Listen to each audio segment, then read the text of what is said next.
And race 2 is going to be underway very shortly as we hit Bristol Motor Speedway. It's a half mile, a tricky one. That is coming into our the early part of the season here for the Bohlin Svenska Eracingligan. It was a tough race for some just a couple of weeks ago as we hit Auto Club, but we come to a very different circuit and we'll have to find out who is going to master the very tricky little stadium that we have here for round 2. It's myself, Cam Roger, Ewan O'Leary alongside me, and Hugo Louise on the cameras for this Racewalk TV broadcast of the Bohlin Svenska Eracingligan.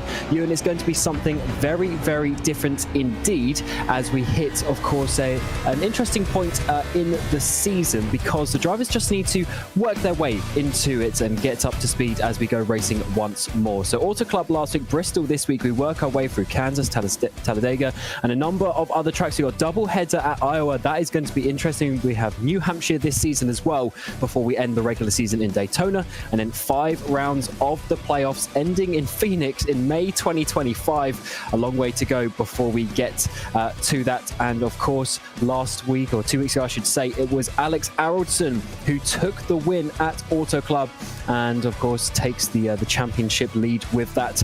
He had his teammate Oliver Wallen just in behind, but it was Jesper Eriksson with those stage points just getting ahead of your third place finisher Savicki, who is now 4th place in the championship. And of course, can't read too much into the standings just yet after just one race. But Ewan, it was certainly a lot more calm a couple of weeks ago than what we're going to see here. It was, and it's part of an opening 4-race section to this calendar that we were talking about a couple of weeks ago. From Auto Club, which is, pretty wide open and fast, to Bristol, which is certainly not. Kansas is a pretty standard 1.5 miles, and then you get to Talladega, where literally anything can happen. The first of 2 super speedway races we have in this season, the 19 races until May of next year, as you say. So I very much take this race as part of the first 4, if you like. 4 very different circuits, and getting off to a good start is relatively important, but forget, if you get a win, then you're into the playoffs, and that's exactly what Alexander Aronson has already done, and so he will be the most relaxed of anybody going into this very short and small circuit. It's going to be a tough one. 300 laps, the Lagerkungen 300, and that is a lot of racing in terms of laps, but of course just a half mile, so 150-mile race. And qualifying has just finished. Jesper Eriksson will be on the pole position with his ex-teammate Alex Aronson, and your winner from race 1 alongside him. We got Peppels in 3rd place and Savicki in 4th, as he is in the standings. Forsland is in 5th, and then Dan Holmer, that's a bit better from him. He struggled in qualifying last time, down in 6th place. Nyholm and Sjö will round out from the 4th row, and then we have Fredriksson and Skoglund inside your top 10. Tademo and Helm will race from the 6th row as we have a pretty stacked field, loads of drivers coming here to Bristol. Eriksson and Lundberg are on your 7th row with Tyr and Dahlstrand inside your top 16, then Blomqvist and Broström down in 18th place after a strong showing in that first race. Woudeberg is in 19th, and Uvenen up inside your top 20. Håkenschott in the 101 in P21, and then Cedric Holmbaum is P22. Cannell and Hagström round out your front 12 rows. Then we got Wang and Auto inside your top 26, Åkesson and Motin inside your top 28, then Stiller and Pfeffer rounding out your top 30. Then on the final page of today, you'll get a couple of drivers who didn't set some times. Bjorn Broström, the last to set a time, then Marcus Hagman, Peter Helmbro, Gantz and Nordgren will go from the back of the grid, having not set a time. Of course, Helmbro, a couple of times a pole position winner in this series, but not quite today. He's got a lot of work to do. It's a big field, Ewan, and there's not much space. If you divide the track length per car, you've only got a few meters really either side of you. Yeah, exactly. I can't quite do that maths on how many it is. I can't really do 800 odd divided by 35, but it's not very many meters, that's for sure. This race will be just over 250 kilometers, by the way, in length. It's around 257, but 300 laps, as you can see, and the stage break will be at lap 125, although it's not really a break because there is no yellow flag flown. However, the yellow flag will likely be thrown quite a few times before then, and indeed afterwards, because that's exactly what Bristol is known for. In real life, actually, it seems to have cleaned up a little bit in the last few years, as opposed to what it used to be like about 20 odd years ago. It used to be a caution every 15 laps on average, around a 500 lap race. You can imagine how long those would take. But we're not going to have a stage break here, but plenty of cautions otherwise, and maybe 2 chances at the end, 2 green-white checkers at the end to sort out that run to the flag, if of course we need it. It's going to be a patient game, let's say, as we see the drivers work their way through the pace laps. Great to have loads of them providing their webcam footage so we can see just how they work themselves through. Actually, a nice little stick shift there as well. Obviously, most drivers will still continue to use the regular paddles that you'd get on a sim racing rig, but good to see the stick shift still being into play. Of course, we moved to the Xfinity car for this season. We had the next gen last year, then we used the Xfinity in the Finland versus Sweden race, and it went down so well that it was voted in by the drivers to be used. 4 sets of tyres is going to be an interesting one. Of course, a bit of a shorter race, but as the pace truck comes in, the Lagerkungen 300 is going to get underway. Jesper Eriksson and Eracingligan are on the front row as we work our way into turn 1 to start 300 laps around this very interesting stadium circuit. Savicki already making his way up into third. Yeah, and Eriksson holding on to the lead early on, so Eriksson has to slot into that second place, but it is Dominik Savicki, as you say, in that third place now, having gotten immediately up into that position. A clean start relatively for everybody, but still side by side through the pack, and already a lot of field spread down at the back of the field. They're already over 6 seconds off the lead. That's nearly half a lap.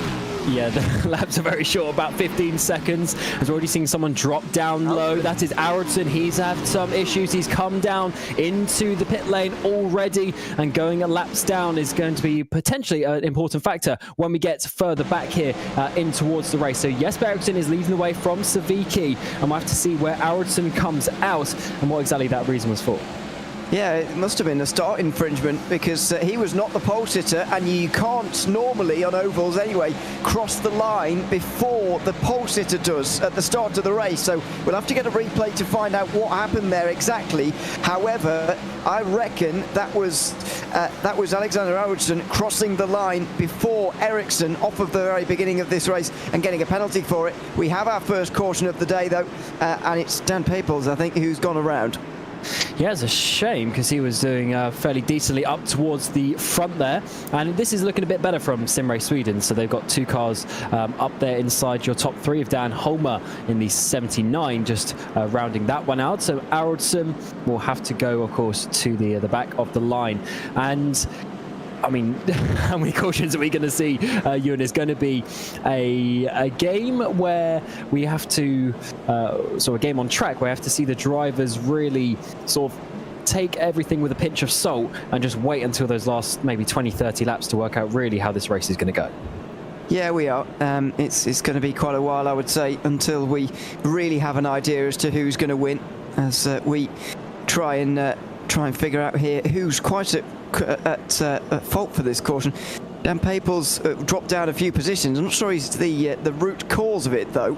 Trying to look down the field to see if anybody's damaged at the moment. Don't really see anybody. I mean, Ericsson's the only one off the lead lap at the moment, so maybe it was just an innocent spin for somebody, but I can't really see damage on anybody, even Dan Paples.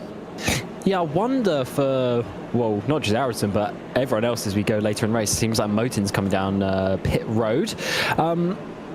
How many drivers are we going to have on the lead lap at the end, and how important is that going to be at one of the final cautions regarding who is actually going to be able to go for this win? Because you might be up inside like the top 10, top 12, but if you're a lap or 2 down, then you're never going to win the race anyway. Yeah, exactly. So it is a lot about staying on the lead lap, and a lot of that will be about staying out of the pit lane under green. We're expecting these cars to be able to go 150 laps under green, which in theory means only 1 stop required, but we're going to see at least 1 stop, I would say, from everybody today.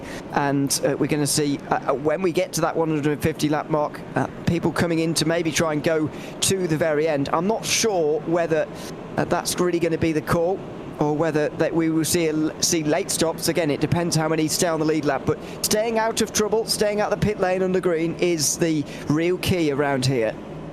It Oh yeah, it really is. And just looking up and down the field already, there are some, some decent movers making their way around the track. Of course, we've got her in the 34 machine making up some places. Let's see a replay though, actually, of what we're going to see. So this is the 329. That's Purple's on the inside. Is there going to be contact with the 34 machine that we are just talking about? Joker, no, he loses it himself. Just spins around. He actually saves it, but he obviously went sideways enough that the game brought up caution.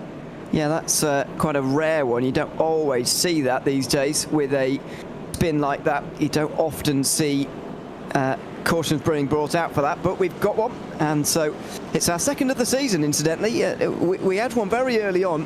I think it was after 3 laps in the first race, wasn't it? We went 4 laps this time, so we went a little bit further, I suppose, but after that we didn't get a single other caution. 103 laps to the end of the race, over 330 kilometres, and we made it all the way home at Fontana. I can't see that being the case here with 290 still to go. Oh no, we had about 9 cautions last year, and I highly doubt we're going to be able to do it, especially as we're expecting the pace drop off of the tyres if we do get a long green stint to be about 2 seconds. Yes, Ericsson gets us underway. See, Lagerkungen 300 gets underway once more. Caution came out, but we go back to green flag racing. It was a pretty clean start from the front 2 drivers. Savicki keeps on to that second place, but in behind, this is where the moves are going to come. The 27's trying to make some moves around the outside. The 112 as well of Fredriksson.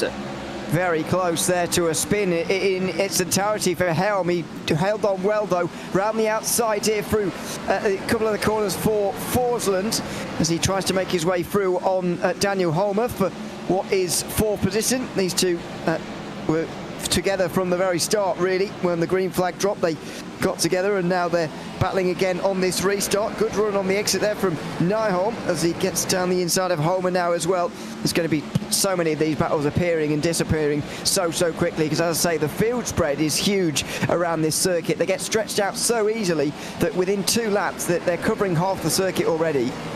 They really are. Look at the different lines being used as well. Some drivers do like keeping it a little bit lower, but a couple of drivers also thinking that high line is going to work.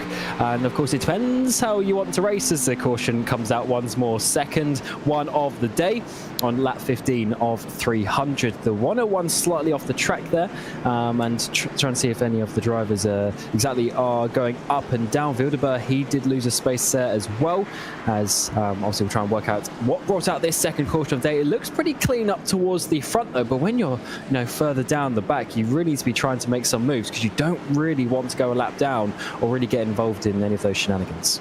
Yeah, you won't be surprised to learn that that's our shortest green flag run so far this season in terms of distance covered anyway, with just 4 laps on the clock, and that's 2 4-lap runs so far in this race. Not very many at all, so that's very much setting the tone for this race so far. And it's so early on in the race as well that it's a little bit disappointing to see, because nobody's going to pick from it either, really, up the front of the field. This is what's happened. It's Sebastian Titmo getting spun up into the wall, and multiple drivers have got into contact as a result of that. Yeah, and there's further contact as everyone tries to slow down. So some of these Sim Race Sweden Academy drivers involved in that one. And yeah, I mean, Tademo, he just some contact on the rear right of the car, and you always see that. It's just all about where the pressure and the weight distribution is going, and he just got sent around, unfortunately. So that is not the way that he would have wanted. Did I just see as well, I think that's Aroldsson going past, well, there's a few drivers going past, I think. So I think Aroldsson is going to be back on the lead lap, but obviously way down the back of the field. But that is a huge shunt, taking out multiple drivers. We got Uven in the pit lane, Dahlstrom, Hogman, Oscar Motin has already been in the pit lane as well. So 4 or 5 drivers already having issues. Yeah, I thought Aroldsson would be getting his lap back, but he's still off the lead lap as far as I can tell at the moment.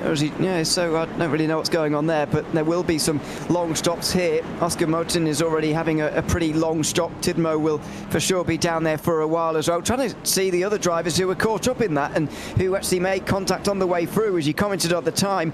Mikael Hagström seems to be one of those who's now dropped a lap down. So has Tony Uvenen, who came in there 30 seconds at least in the box now for him. Christopher Dahlstrand as well into the pit lane. So some very long stops here for some drivers who made contact on the way past of that incident. Yeah, and it looks like Eracingligan actually just went past the field there, so he, I believe, now is back on the lead lap finally, after obviously having to physically do the lap. So he should be okay with that, but not ideal. I think it was potentially jump start, as we saw at the start of the field. The 84 with no hood on that machine, and he needs to be sorting that one out. That's Tony Uvinen, as he's still in the pit road. He's going to be there for a little while, but it seems like he's going to go out. There's not enough tape in the world to cover up that hood, so he's just going to have to keep going like that.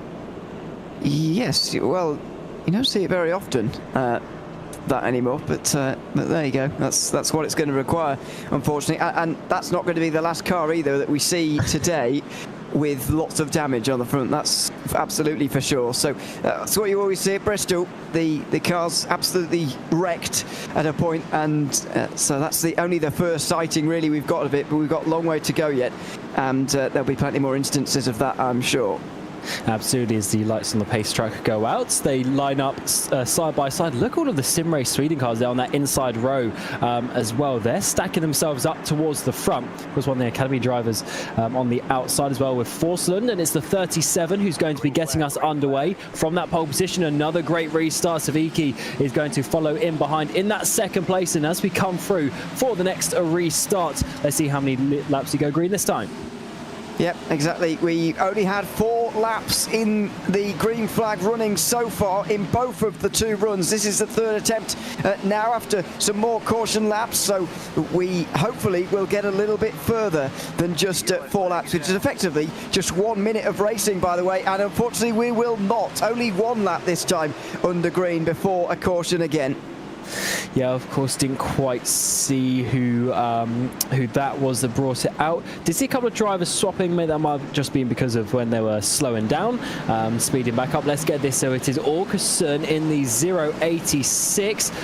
Very similar to that previous caution as well. Just contact on the right rear of the cars at the 14 machine getting involved with that one, unfortunately. And that is Thomas Kinnell who made the contact. And yeah, obviously you spend all the time turning left, and as soon as you get some pressure on the right side of the car, especially the back, just goes spinning up into the wall. Exactly. So that's unfortunately our 3rd caution of the day already with inside 24 laps. And we did speak to Linus Broström about this at the start. Just how many cautions are we going to get? Did he say last time there was something like 9? 9 would be about 1 every 30 laps or so, just over 30 laps. We've not even got through 30 laps yet, and we've had 3. So surely at a point, and I do always find this with races that are expected to have a lot of cautions like Bristol and Martinsville and other ovals like that, is that generally everybody goes out with lots of ambition thinking this will be fine, you know, we'll be okay. In the end, it's not fine. They figure that out very quickly, though, and everyone starts to take it a little bit easier after the first few come in and they realise we're quite literally going to be stuck here all day if we continue like this. Yeah, absolutely. Yeah. So just checking the results from last year, yeah, it was 9 cautions that we had, and it was a 250 lap race. So we got 50 extra laps to do, and there was it was 94 led laps. Jesper Eriksson, of course, leading the way now. He led 94 of 250. We had Jonas Gunnarsson as well, of course, not racing this year. He led 99 laps. Alex Arvidsson leading 50. There was really the 3 guys up to the front that day. So potentially that is an omen for Eriksson to try and get a back-to-back win at the same circuit. But and also there's 4 penalties at the previous race of 3 positions each. So definitely a few drivers getting involved in some contacts last time. There certainly were, and it's interesting to see that we've had so much already in this race. Just 25, 26 laps in. So far, only 9 of those laps ran under green. Round here, the cautions seem to be of 6 laps in length, and so I think the lights are going to go off on top of the pace car this time round, and everyone will go round and get onto the front straight again and go racing again. But already we're down to 27 on the lead lap. Don't forget, if you're staying 1 lap down or only a few laps down, then you can earn them back with so many cautions, and that means that we've got Tony Uvinen already back on the lead lap, even after a 1 minute 11 pit stop under the previous caution. Yeah, absolutely. I mean, looking at last year as well, we had 8 drivers on the lead lap by the end of the 250 laps. Let's see what we can do. We still have 6 drivers down pit road as well as they try to get some damage repairs, but the 37 and the 6 are going to join each other on the front row as they will go racing once more. It's been a great start by the 37 every time so far. It really is actually quite advantage where the restart zone is here. Can really get a jump on the following drivers. Of course, you got her and unfortunately in the second row. They need to try and stay up. The 27 on the outside is about a car length back, just trying to get a little bit of a run. But once again, the 37 gets the Lagerkungen 300 underway once more, and they pull away very nicely. Nyholm actually down the inside there, trying to hold on to that 4th position. Forsen all the way around the outside will have that momentum down the back straight and is going to try and keep that in towards turn 3 and 4. Oh, it's very close on the way through at 3 and 4 that time round, and over the line again. They get single file mostly inside the top 5. Side by side as round the outside goes Helm, and a good move up to 7th place. That allows Fredriksson to just tuck in, then Skoglund, and then the battle for 10th place. Dan Pepels right up on the outside and getting some joy up there actually. Yeah, it seems to actually be the line is that high line. You get so much more momentum, so much more drive down the straightaways, but of course they're so short. You get into the next corner straight away, so you have to really work for this. For multiple laps is going to be, that's the 10 of Holmboom also trying to make his way around the outside. The 18, the 18 comes to the inside, maybe just sliding the rear a little bit too much as the 10 will hold on to that position, but he did get held up a little bit and he loses all his momentum. He's going down the field. He was second, I think, at best, but now he's dropped down. He's not spun or anything, but he has lost 3 places in one go there. Sue Forland and Forsland and Nyholm have all got through there, and so Sawicki down to 5th position as, by the way, we cross over onto lap 32. If we get to the end of this one, we'll have our longest green flag run of the race so far, and we get to 5 laps for the first time. I think the drivers will settle into the race as it looks like night will fall and the track conditions will get cooler and cooler as the 10 just wiggles to the inside there to come across the nose of the 18. Should be able to hold on to that one. We've got Rob Eriksson in 35 now, trying to work their way through. It really does seem the drivers want to cross over the lines. They go high, they go low to try and get that run, get that momentum down the inside in towards the next corner. It's a very difficult one though, because look how fast these corners are around here. It's not like you're slamming on the brakes. Oh, is that to the 35 up into the wall? Can he keep it? Yes, he can. As it looks like, no, contact though, as the Holmboom's gone up into the wall. Contact with the 18. And they car backwards in the field. Holmboom now brings out the caution after 34 laps, and so it's the longest green flag run of the race so far, but it comes to an end eventually, and steady. Oh, there come the leaders. Oh, shoot, going down a very small gap indeed. Eriksson had to avoid as well. That was all very awkward, but they get back into the correct order again. It has, though, of course, cost the lead lap for those involved in that incident, which has brought out our 4th caution. Yeah, more than that, that's going to be some big contacts. That was the 18 of Erik Lundberg, who's down pit road now. The 10, I'm sure, will follow suit. Yes, the 18 just tried to go to that sort of mid-line to go around the outside, but just caught the rear right of that machine, and the 10 goes around. Yeah, exactly. So, not sure whether Lundberg will find himself the one in trouble for that, but let's look at Sue, who was second at the time, seemingly running around fine, and then all of a sudden, car pops in the middle of the road and very nearly went straight into the side of it.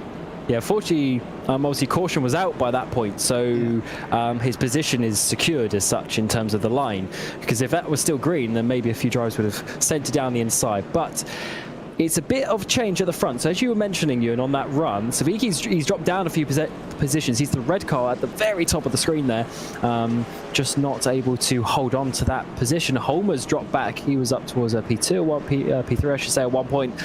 So we are seeing moves up towards the front. They can do them cleanly. Exactly. And that's what Bristol's all about, I think, staying out of trouble and making sure that you're not involved in any of these problems. And just by doing that and not even doing anything yourself really proactively, you will just ghost up the order. Look at the amount of people in the pit lane, though, down at the bottom of your standings. We've got now 26 on the lead lap because Holmboom and Lundberg are both damaged and in the pit lane. No fast repair, of course, and so it means that you do have to bear the consequences of any contact made. And even if you started last and just stayed last on the lead lap, you would have made up 10 places by now. Crikey. I guess that just shows you how staying clean and calm is pretty effective around here, but it's very difficult to do that. Of course, there's just so much going on. There's so many cars in such a small place, and then the corners come at you so fast. I think it's quite an easy track to get sort of overly hyped up, get ahead of yourselves, and then you're not quite ready for the next corner. Yeah, I think so. The corners, as you mentioned earlier, come at you so fast that you are surprised almost by the relentlessness of it. And don't forget the proximity of everyone else as well. I mean, we talked about it before, the fact that, or I was talking about the fact I couldn't do the maths of whatever 35 divided by 858 meters, which this circuit is in length. I don't know how many meters that gives each car and each driver, but it's not very many, I know that much. And we're seeing the downsides of that is that there's no space to move, and it's very, very difficult to do anything when everyone's so close and everyone's so ambitious at the start of the race, especially. Absolutely. So, I mean, a bit of quick maths there. Somewhere around 4 car lengths or so they'll have over the course of the whole lap. But with everyone pushing in, it's certainly going to change things around. So we've had some stoppers there. So the 37 actually jumped down pit road. So her gets underway. The 38 gets a bump from behind from Saviki. As the 27 on the inside line is sleeping. So interesting to see some pit stop strategies already coming in towards this. They do have 4 sets of tyres. So out to the front, the 34 goes, and 58 following behind. Yeah, I think Ericsson has disconnected as far as I can see, or it might be back again. But Jesper Ericsson, that is. But as far as my timing screen goes, he's disconnected. And that means that there was a massive hole left where he was previously in the train. And that's really, unfortunately, taken away a great opportunity for him to take a race win here, because he was clearly one of the fastest drivers in the field. Battle for third place between Sawicki and Forsland settled just about at the end of lap 43. The number 6 making its way back into the top 3. Yeah, unfortunately, this is not the first time Ericsson's had a disconnection in this series over the last couple of years. He's been very fast and winning loads of races, but the odd one, unfortunately, has had this problem. Let's see if he can get back in, actually, if he can do something and get towards the end of this race. But that's a big shame for him and also his team, Simrace Sweden. But they got a couple of their drivers going at it. We've got the 27 and the 79. Of course, they got their teammate of Fredriksson, who are just on board with as well, as they are in that little trio chasing down the top 3, who are starting to break away by a few car lengths. They are, but it's a very small gap, and you're not going to see that those kind of gaps very often so far in this race, that's for sure. We've seen very small margins as we're on lap 6 of this run, and it comes to an end after only completing 5 laps. A bit of a shame, and this time round it's at the back again. Schott, I think, is one of those who has gotten involved. Maybe the likes of Jonas Skoglund as well, seemingly dropping down the field. So I've just been doing a bit of maths. It looks like we might get 25 cautions if we go at this rate. I don't know what the record is, but let's have a look actually how this one brought out. So we got Brewster in the 71 on the outside. There's actually just in behind the 83 getting spun, and that's very unfortunate indeed, because once again we see that contact on the right rear, and especially coming on the exit of turn 2, I believe that was Jonas Skoglund in the 83. They just seem to pinch towards each other coming down that back straight. Yeah, it looked to me as if he just came across there, to be honest with you, and caused that an end to the 5th run of the race so far. So more incidents that time around, but no more really dropping off the lead lap. I wonder if Michael Hagström will maybe get back onto the lead lap as a result of this. The only current driver who is 1 lap down in the field. I'm not entirely sure what the rules are around that, but yeah, another one brought in. There we go. Who's that going past? I don't know at the moment, but it was indeed Hagström. So we will get him back on the lead lap again. Yeah, I'm not surprised, to be honest. That's an average of a caution every 5 laps as far as I can work out right now.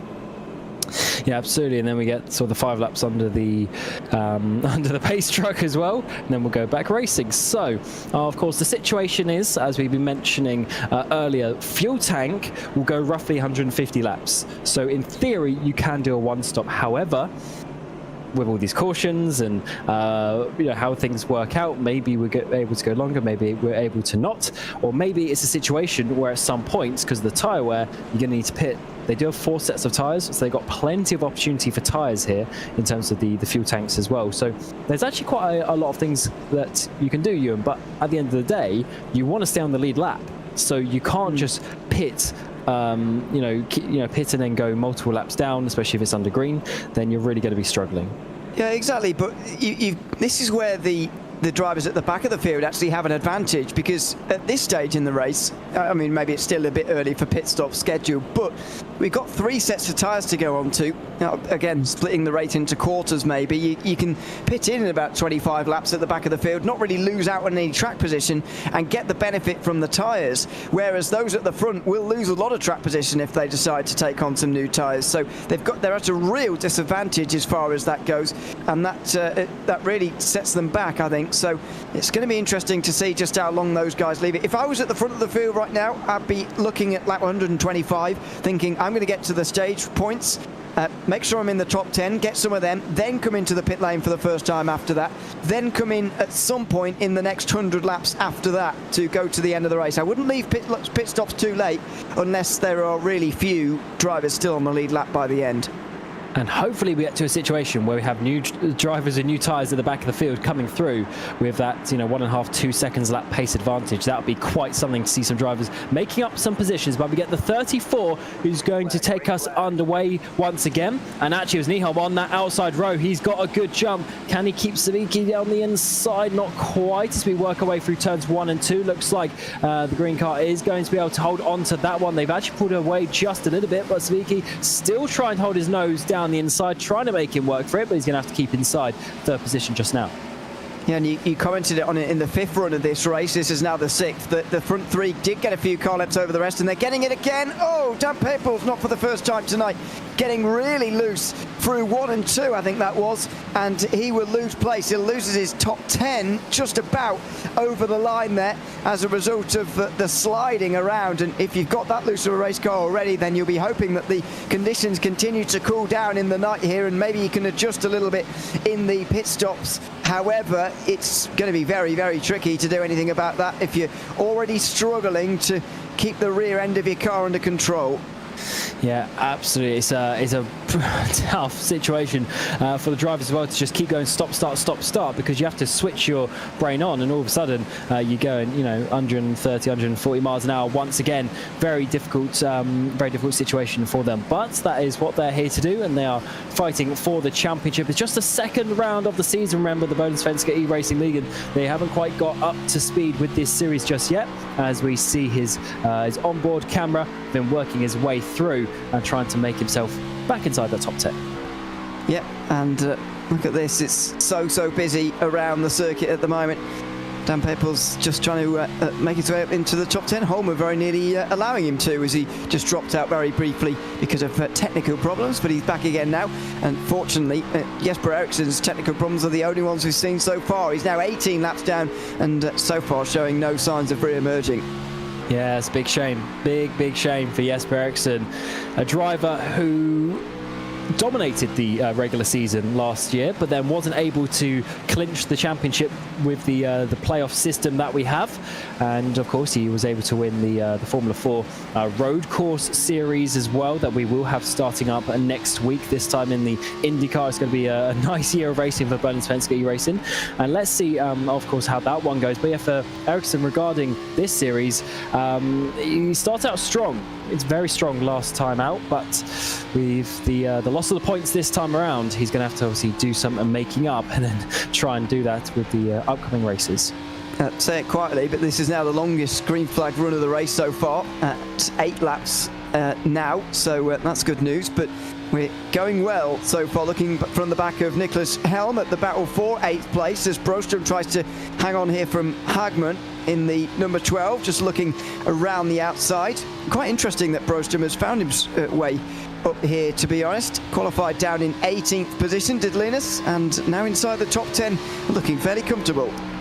Yeah, he's definitely a bit of a long run merchant, if that is a polite thing to say. He's definitely one of those drivers who thinks later on into the race. He's not always about necessarily qualifying. He's not necessarily about making places up on the first 10 laps of the race. But as the race progresses, he's generally a bit better on the tyres, a bit better on the fuel. He likes staying out, making sure he gets those playoff points, and then having fresher tyres at the end is generally his kind of strategy. Not many drivers can do that though, because they, I guess, don't have the patience to be able to do so. As Marcus Hogman looks like he's on the outside there as we work our way through turns 3 and 4. Can he complete the move in 1 and 2? Looks like he can. So the 12 has got a lot of speed at the moment. He's working his way up too. He is the biggest mover in this race so far. 24 positions gained as he qualified down in 32nd. He must have had a bad qualifying session, because he's showing speed right now that shows him well up the field for Hagman. So he's flies past Brojum, who now has got Ericsson to worry about. Not Jesper Ericsson, but Robert Ericsson in 10th position. But yeah, Hagman is the biggest mover forward and continues to do so. By the way, the conveyor belt is alive and well. We've got, for the first time, proper lap traffic as the race leader having to pick their way through lap traffic for the very first time. And there's not a meter on this circuit now that's not being used up by some battle somewhere. And this is a difficult situation. And so here he is in the 34. Is that Nyholm? No, it's just in the mirror on that left-hand side. Not quite being able to get up. But this is difficult, because you can start being just hindered a little bit and then not able to do your full lap speed, and therefore someone will jump up the inside of you. And very difficult to judge these gaps as well, because remember, they're having a battle themselves, and they're not just going to jump out your way. No, certainly not. There goes Sue down the inside and through into the 3 and 4. Nyholm and Savicki will try and follow through, but this is where you need a car that's good on the bottom and the top as well. We know that multiple lines are going to be used tonight once again, as we saw a couple of weeks ago, but this means that you've got to have a car comfortable on both, because the laps cars may not be, and so you need the manoeuvrability to get around them, whichever line they decide to choose. Yeah, this is quite a difficult situation. Look at the concentration he's going to have with all those drivers in his mirrors in behind, coming for those positions. And Savicki looking down the inside, but not enough. It does seem like that mid to high line is better for making the overtakes, as they're trying to work their way through. Cars jumping down the inside. I think that's Forsen trying to make his way past the 6. Not enough room. And people looking on the apron as well. So Ricky was also right down on the very, very inside, trying to make a move work there into...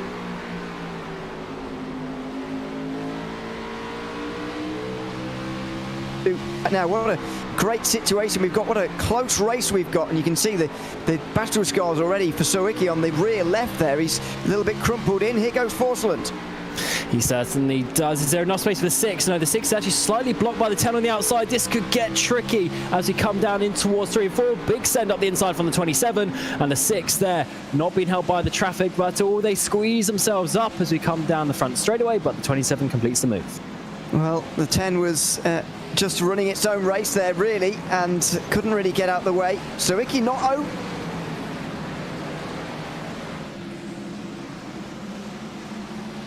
This race, and not intentionally of course, but it's just going to get into his way. Nyholm seemingly struggling a little bit. Sawicki still trying to make this work on the outside, still not quite able to, and now recovers that third place again.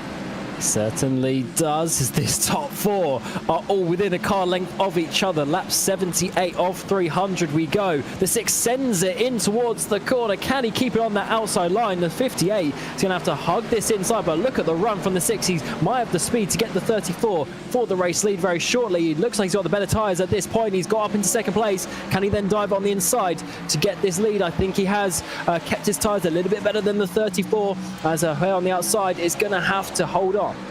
He's dicing with traffic here, Sawicki. From the outside, he went round Nyholm and Forsland, and now he's gone to the inside for Shu, although he's finding this a little bit more difficult. He goes deep into 1 and 2 there, door to door through the corner. That was extremely close, but Sawicki surely now is going to have the place. He slides in front of the 34, and he gets through, and Nyholm tries to take advantage. Yeah, Nyholm actually dropped down, so maybe in contact or maybe just lost some momentum, but he's dropping all the way down. That is going to be P9 if he can hold on from Pebbles, which I think he should be able to do, but definitely a elbows out fight we're seeing at the front here. And I think what we're starting to see is the tyre wear starting to come in. The drivers who are holding onto their tyres just have that little bit more grip, able to carry a bit more speed through the corners, and the differential of that is what's causing these battles. As Savicki already pulling away, and Twer up the outside is going to be losing some places. He's got the two Sim Race Sweden cars. First it'll be Homer trying to get up into second place. This is fantastic racing now. Nyholm, as we said earlier, has spun to the inside. Oh, slight contact with Jackie Shu there in the 34. Nothing terrible happens to Nyholm, I suppose, in the end, but loses out on a whole host of places, now down in 10th place. Yeah, that is some tough racing out there. No one is giving an inch, but there aren't many inches to give, even if they wanted to, around this very tight half-mile circuit as we continue on to lap 85. Remember, the stage is lap 125, and if we stay green, that will come up very quickly indeed with 15-second laps we have here. As in the back, was after the 55, just sliding up Helm in towards the wall. They've got to be careful as the tyre wear starts to kick in. I've got to be very careful. Oh, contacts! Forsland, has he saved it? Yes! Well, that could have been a big pile-up on the front straight there, but Forsland saves the car, and he remains in 5th position ahead of Helm, who somehow couldn't take advantage of that. He switches back to the inside then as they go to the front straight, and again there's contact. Forsland again slides, but Helm this time on the inside gets through. They both get caught up with one another, and Linus Broström goes round the outside. Continuing to make some positions, and Marcus Hogman is also having a good start to this race. He's there, but it's the 71 who is making moves for MABI Bright Esports, and as he comes up towards your previous race leader, is he the one who's going to be coming towards the front to get those extra stage points? 10 for the win, all the way down to 1 point for 10th place. Let's see who's going to do that in a few laps time, but in the wall the 34 goes, the 55 gets caught up, and now some of the Sim Race Sweden Academy cars on the outside. Yeah, previous race leader, Chu in the wall. Oh, big slide from Helm, and through goes Forsland. Helm is going to have to hold on here to the car on the inside. He just about has, but you can tell that this is a long green flag run because people are starting to lose the tyres from underneath them. Oh, they certainly are. It may be getting dark out with the floodlights, but it is still not cool enough on the track for some of these tyres. 34 is really struggling, as that's a huge run around the outside. Pebbles, who's outside the top 10 at 1 point, he's going to be up inside 5th place as the 34 continues to drop down. Nyholm gets past him as well. This is not looking good because we still have to go quite a few laps before you have a realistic chance of a pit stop.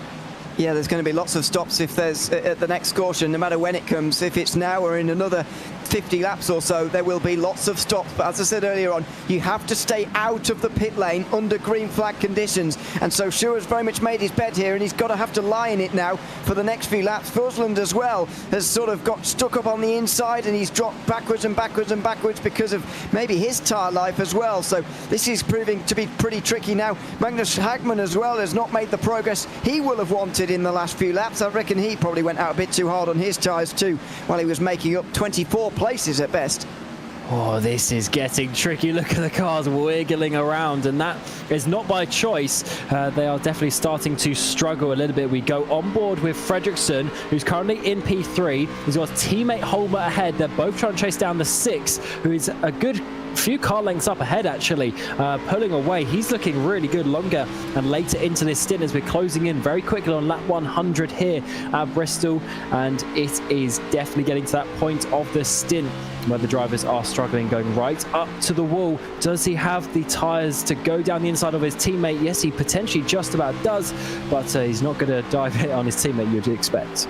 Sawicki, by the way, is embedded in that traffic just up ahead here. That's the battle for 17th position, headed by Tony Uvernen, Thomas Kinnell, Peter Helmbro, and Patrick Pfeiffer, and Jonas Skoglund are all caught up in it, as well as one or two other cars who are multiple laps down already. Don't forget that most people are still in this race. There's still 32 out of 35 on the racetrack right now, but very few still on the lead lap. Crikey, Linus Broström round the outside of the two Sim Race Sweden cars who are already having a bit of door banging themselves, and look how much time that they've lost from that. Broström up into second place. He's chasing down the 6. He's trying to get this race lead, as we see Fredriksson on the inside still can't get past his teammate. Surely some team orders need to come in there, as the 71 is coming back strong. We're on lap 100. He was starting down towards the back of the field, and as we get to the end of it, he might just be leading. Oh, look at this. You mentioned he was strong in long runs, and he's showing that again here. We passed through 100 laps at Bristol, and he's going for the lead here. On the inside, on the outside, he seems to be strong everywhere, and Linus Broström's going to be in the lead. I think Sawicki just took a breather for a few moments there over the last 10 laps or so, knowing that he had a few car lengths over the rest of the field. He could stick behind the traffic for a little while, just as he saved tyres, just as he cooled off. But nobody's saved tyres, look by the looks of things, better than Linus Broström in these first 102 laps. Yeah, MABI Bright Esports to the front, and he has just 23 laps to hold on if he's going to get this stage win. Lap 125, and it's been the longest run of the race so far with the amount of cautions that we've had. Everyone hasn't really had time to get in a rhythm, but maybe this is the time. Now Sawicki, he's the one struggling with his tyres. The 71 is going, and now the 112 is going to be potentially getting past him. Look how much he's sliding up the racetrack. You do see, of course, the high line helping, but he's also going down low on the entry and then just using the banking to help slow himself down. This is quite phenomenal. Look how much more fun it is when there's that proper green flag racing and proper evolution of the tyre wear for everybody, and people's cars coming to them and going away from them. Absolutely fascinating stuff for the last 50 laps or so, and long may it continue. Through on a little bit more lap traffic for Sawicki, dives down the inside of another driver. There's just so many people on so many different laps, on so many different pace strategies. It's well, a bit of a mess to try and figure out even what's happening at the moment, but it's very entertaining to watch. Yeah, it gets out of hand very quickly, as we've seen Ho now in 10th place. So Hogman's got past him, actually maybe not, because they're continuing their battle in the 34 and the 12. So it's the blue machine there. That is Marcus Hogman. The black machine is the 34 going ahead and just holding on to that position. But he's now 8 seconds off. He's half a lap behind. Remember, the 34 was leading. He's the most leading driver so far in this race, but now he's struggling to keep inside the top 10. Yeah, he is, and this is a pretty damning indictment of what the first part of the race must have been like for him. So many restarts at the front of the field, so many challenges for the race lead earlier, that now he's closer to being lapped than he is to taking the race lead itself. That's how desperate the situation is now, for sure. Look at this battle, by the way. This is in the midfield, further back from about 9th place on backwards. Hakan Schott and everybody else behind is creating a huge long train for Linus Broström, who's very nearly caught up to the back of it. Yeah, this is quite something, the differentials that we're starting to see now, and those who held on to the tyres are going to be enjoying this one. Broström now leads by over a second. That's the biggest leading margin we've had. Nordgren comes into the pit lane just a bit too shy of the stage, unfortunately for him, although we do stay green, as you I'm sure know by now in this series, so no caution will come out. We will keep going as there's a car on the wall. This might be a caution as the 58 is going to get caught up, and I think Forsund gets the contact there. That is really unfortunate. More drivers are involved, and we are going to be having a short green flag run after that to the stage. This is going to be interesting. There's Paples. Look at him with the absolute anguish on his face. He can't believe what's just happened. No, he can't. It's the biggest green flag run of the race so far, and it's come to an end, heartbreakingly so for a lot of the drivers as well. We've only got now 15 on the lead lap after all of that, by the way. 60 laps, the green flag run, by far the longest we've had so far today. And look at that disappointment, unmitigated disappointment for Dan Paples, who is super disappointed. Not necessarily angry, but just really disappointed with how that's ended. It looks like everybody now is taking a trip to pit lane before this dash for the stage points. Yeah, it makes no sense. Even if 10 drivers, 15 drivers stayed out with the older tyres, they just won't have enough in the locker to hold on. The new tyres behind them will be sliding past. So this is definitely the right call for these drivers. And of course we have like the double pit lane around here, so definitely need to remember where your box is, as they will come down the pit lane and they will have the fresh tyres for a short sprint to lap 125, where 10 very important stage points will be given out, because by the time we get to the end of the season, those will add up very quickly to those who do well, as you say, you and basically everyone down pit road. Yeah, I said earlier on that I would stay out until the stage break, but actually, the way the race situation has turned out, it wouldn't be a very good idea to do that. Peter Helmbro, by the way, has stayed out first time round, come in second time, so I don't know what he's doing, but Magnus Hagemann and Tommy Alto seem to be committed to staying out on the circuit, and fair play to them for doing something different. There won't be very many laps for them to hang on, probably about 2 minutes of racing until the stage points are given out when we go back green.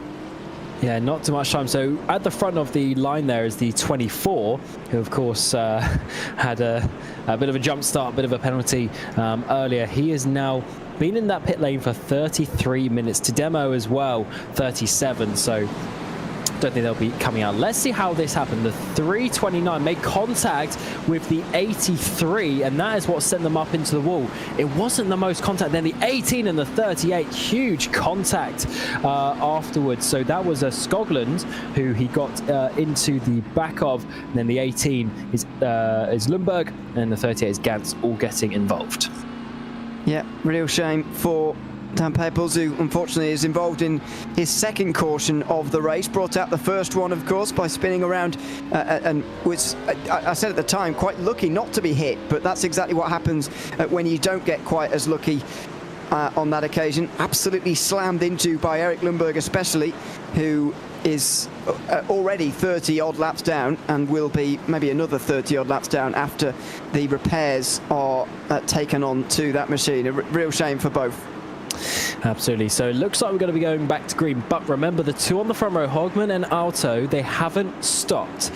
So they've been out there for a long time. 116 laps. We've got fresher tyres for everyone in behind. I'm sure they're going to be gobbled up, but this could be a lead lap for Marcus Hogman, which could be important. There's an extra point for that as well. Terrible run on the outside for Alto. As let's see the grip difference for the 71. He's already up. His car spinning in the background already. That's Helm. He's going around. Well, that's going to be caution out. Contact for further cars as we come back down to caution speed. And are we going to get another green lap? We might just have enough time for a couple of green laps before we get to the stage. That was a very... I mean, did we even complete a lap there? Not sure. A corner? Yeah, no, not sure we did. Disappointment for Helm, who was running inside the top 10 for a long time during that first part of the race. I do think we will get another lap or maybe two before the stage break, but other than that, it's going to be this pretty much to the end. Let's see how it happened. So it was Tommy Alto on the outside, then just a little wiggle. So it's the 112 of Fredriksson in the middle. Helm just having that little wiggle on the inside, and that was enough to make the tiniest bit of contact. Then it was the 607. That is Pontus Norgren, who's now down pit road. He was the one trying to slow it down. It's so difficult when you're 10, 15 cars behind the accident. You're coming in flat out, and you can't always see, of course, the yellow flags and hopefully the spotters there, but it's still not the easiest situation. No, it's absolutely not. And sometimes it doesn't matter what spotter you've got or whatever, it is pretty unavoidable, some of these incidents from time to time. So a shame, and one of the perils of Bristol that we've talked about before. So that's the seventh caution of the race by my count. And I try to think how many laps we've lost under caution so far today. I think we've lost we are going to have lost about 40 after this one has completed. Yeah, tough times for the drivers involved in these incidents, because of course we are getting a fair distance into this race now, and you just want to keep going. But unfortunately, a couple of cautions. We had that 60-lap run, but now a couple of cautions in a short space of time. The stage is coming at lap 125, so this is going to be a short and sharp end to that. Marcus Hogman still the only driver really not out, because of course Alto's gone down, and with the bad start he had last time, I assume he's going to do that again and get swamped. But can Hogman hold on to maybe the top 10, just get a couple of points for the playoff, or is everyone going to just slide straight past him on the new tyres? I think there's going to be so few laps here only, 3 laps to go when we go back green here. It looks like they're starting to form up and the lights will go off as they go past this time round. I think there's going to be so few laps under green that actually we're going to see Alto even hang on to a couple of points. So I think Haugman's certainly going to hang on to some points, although the difference, I suppose, is that he is on the outside now. Alto very much got eaten alive on the outside before, and if he's not enjoying being up on the outside, then Haugman could lose quite a lot of these points in the final few minutes. But it really depends how keen everybody is to take those stage points away from them. Everybody was pretty keen to race for stage points 2 weeks ago, so I kind of don't see why it would be much different here today. Yes, it's a fun part of the race. We got a 3-lap shoot to the end of the stage. There will be no caution due to the stage, but there may be a caution due to an accident out on the track. 7 already have come out here at Bristol. The Lagerkungen 300 has been an entertaining one when we get the long green flag periods. Let's hope we go for that once more. Everyone's on fresher tyres except the 12 of Haugman and the 87 of Alto. And as we come around, the pace truck will come in. The 71 will get us underway from the restart zone and is looking good to take this stage win. The 12 sliding, the Saviki there being held up a bit. So the 79 of Holmer should be able to hold on to that one. Look already at the grip advantage as we come through the first couple of corners. Yeah, but Haugman can slot in now, so he needs to get to the inside or get to just where he's comfortable with, and that seems to be in the middle and getting towards the lower part of the circuit off the corner as well, so he needs to stay there and be comfortable. Alto as well, if he wants to grab a couple of points here. They're a lap and a half away from sealing them. They certainly are. And remember, lap 125, 10 points within, down to 1 point for 10th place. It looks like it's going to be Linus Brustrom unless Dan Holmer can do something in turns 3 and 4. It's going to be a big push down to the inside. Is he going to try and get that stage win? He is. The 71 though on that midline should have the momentum. And as he comes across, Linus Brustrom gets those extra 10 points. And it looks like Haugman and Alto Haugman definitely was able to hold on. Alto maybe just overtaken to the line and missing out on a point. To Saviki in the red machine down the inside, trying to get past Fredriksson. So Linus Brostrom scores his first stage points of the season, would you believe it? Didn't pick up any at Fontana and becomes the second driver to win a stage after, guess who, Marcus Haugman, who we were just talking about there under that restart. He really would like a caution though in the near future because he is beginning to be eaten alive on these tyres. And look how far the top 4 have got away. Remember, this is 2 by 2 in terms of teammates, slightly 3 wide there, coming in the exit of 2. So Brustrom and Saviki, they are teammates, although different in the championship. We've got MABI Bright Esports for Brustrom and just Bright Esports for Saviki. And then we have the 2 Simrace Sweden cars. So it's 2 by 2 at the front here. But look at Dan Holmer, a 2-time race winner last season, and he's romping off at the moment. He certainly is. And this is good pass from Saviki to get back through into second position. Holmer flying away, but slightly oh dear, that was close. And we do have someone spun to the inside. Who was that? I didn't quite see, but it hasn't brought out a caution. Wang. Yeah, the car's wiggling a bit. Is that because of damage or is that just because of getting up to speed? I think it might just be getting up to speed, but no caution comes out. Leaders coming around his outside. Needs to be watching out for that one as well to not get too much involved. And interesting that Brustrom's already dropped to the back of this top 4. Is this him playing the long game again? Remember, we saw him slowly but surely work his way up. Is he just letting the fast boys ahead start to push, or over push, I should say, the 85? He does go 90 degrees, a little bit more than that.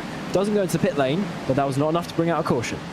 No, it wasn't. And pretty similar to the spin that Dan Pepples had to bring out the first caution, to be honest, but we get away with it this time round and we stay green, which is certainly good to see. This is our 8th green flag run, by the way, of the race, and we're not even halfway through the race just yet. We speak to Linus Brostrom beforehand. He said that probably 9 is the limit in terms of making it through the laps without being time limited. We haven't got very much of our time limitation remaining and we're not yet halfway through the race, so it is not looking likely we're going to complete all 300 laps. That is a fair point, because that will come into the potential strategy later on in the race with when you take your tyres, because you could take them a bit earlier knowing that you don't have to go the full distance potentially. But let's see how that one works itself out, of course. So we got a mixture of drivers here, of course, starting to get into some of the laps, because there's still the 85 and also the 27 of Forsland's. Caution does come out though, lap 136, and as we go go under caution. This will be a good time to take some messages from our partners.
And Bristol is certainly treating us to its normal set of behaviours as we're on lap 140 of 300. It's the Lagerkungen 300 for the Bohlin Svenska Eracingligan round number 2, and this is what brought out the caution. It looks like it's the 38 of Gans getting into the back of the 10. The 013 Marcus Stiller was involved, so the 10 is that's Holmbom. 3-car incident there as we work our way down the back straight. That is what's brought out another caution. I believe up to 8 cautions already. So we're looking, we're looking like we may not get to the full 300 laps tonight due to the lap count. But Ewan, it's certainly been a tough one for the drivers, and it just continues on. It certainly does. That's not the first time that Holmbom, unfortunately, has been involved in incidents. He was on the outside, on the inside of Lundberg earlier on and brought out the 4th caution of the race after that incident, and that was very early on in the race, so over 100 laps ago. Here we go, though, back to green again. Yeah, we certainly do. So it is Holmer and Sawicki. They are out at the front as it stands. So Linus Brewstrom in the 71, he pits. He's the first of the pitters there down in 8th place. So the top 7, they all stayed out on this 28-lap run that we've had since those last stops. Out of caution a few times ago. Up to the inside is going to be potentially for Fredriksson as he's trying to work his way up into 2nd place and follow through his teammate. He's already had contact with his teammate. Such is the way that the battling has gone around here. He might have this line though as we work our way down the front straight away. Big slide from him as he gets past there. And somebody re-emerging back onto the circuit there off of 3 and 4. Already incidents off of this restart. Don't forget, this is the 9th run of the race so far. As I mentioned earlier, we could only really afford to get away with it at the start of the day.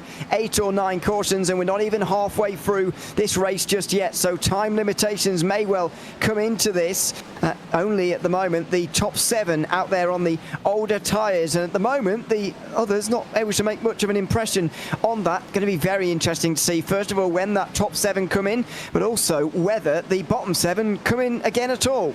And we have a change for the lead. The 112 goes to the front, the 79 down into second place. And is Holmer just starting to struggle? He's had a bit of a slow couple of laps. The 55 goes up the inside of Helm, and he is going to be able to get up into second place. The 79 really slow at the moment. 2 places there for the 55 as Vicky gets caught up.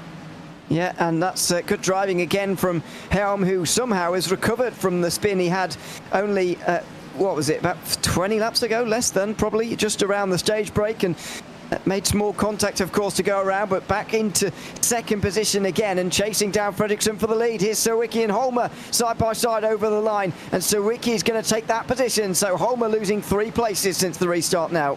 Yeah, he's not looking too good in terms of his lap time. He's got his teammate of Blomqvist coming up behind. Here's the 71 and also the 87. So Alto's actually got past Brewster, and Brewster's lost a couple of places.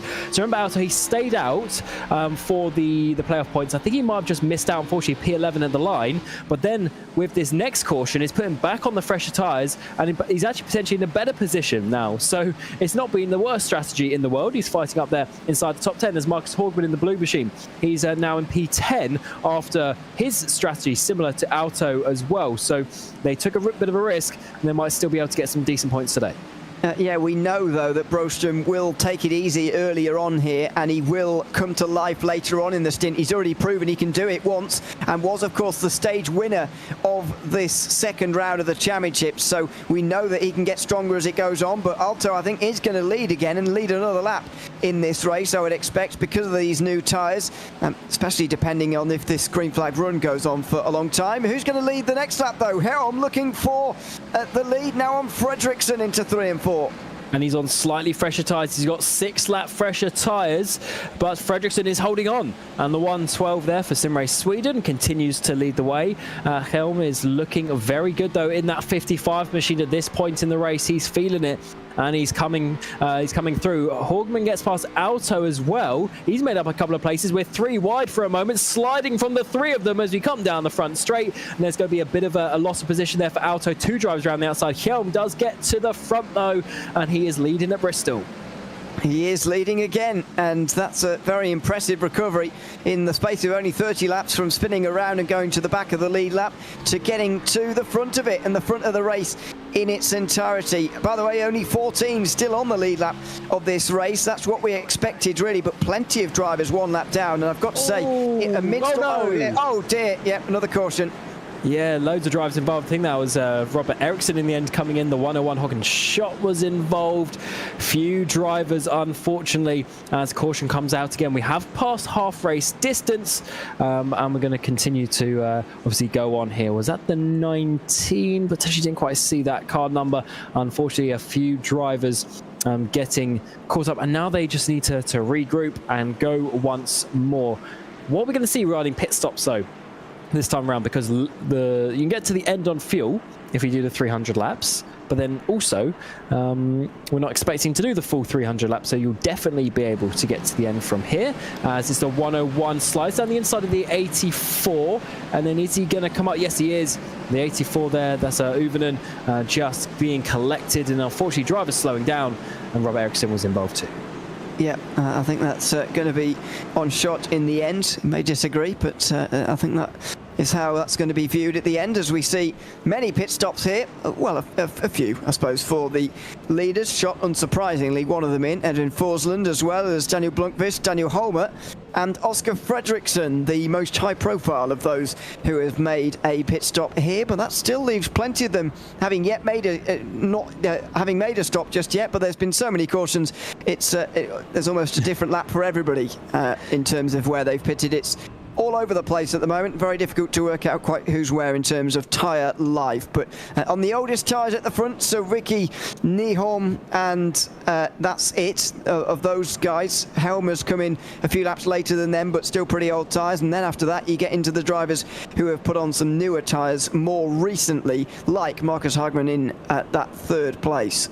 Yes, I mean, I can't work out what really is the best strategy to do, but because there's so many cautions, and they're always at sporadic times, it's hard to plan and work out, because your strategy might be good if we go green to the end from here, But then if we get another caution in 20 laps time, maybe it swaps and someone else who just stopped is better than you. So it's a difficult one. And just for reference at the front, so Hjelm's on 40 laps, Saviki's on 46, and then Hogman is on 21.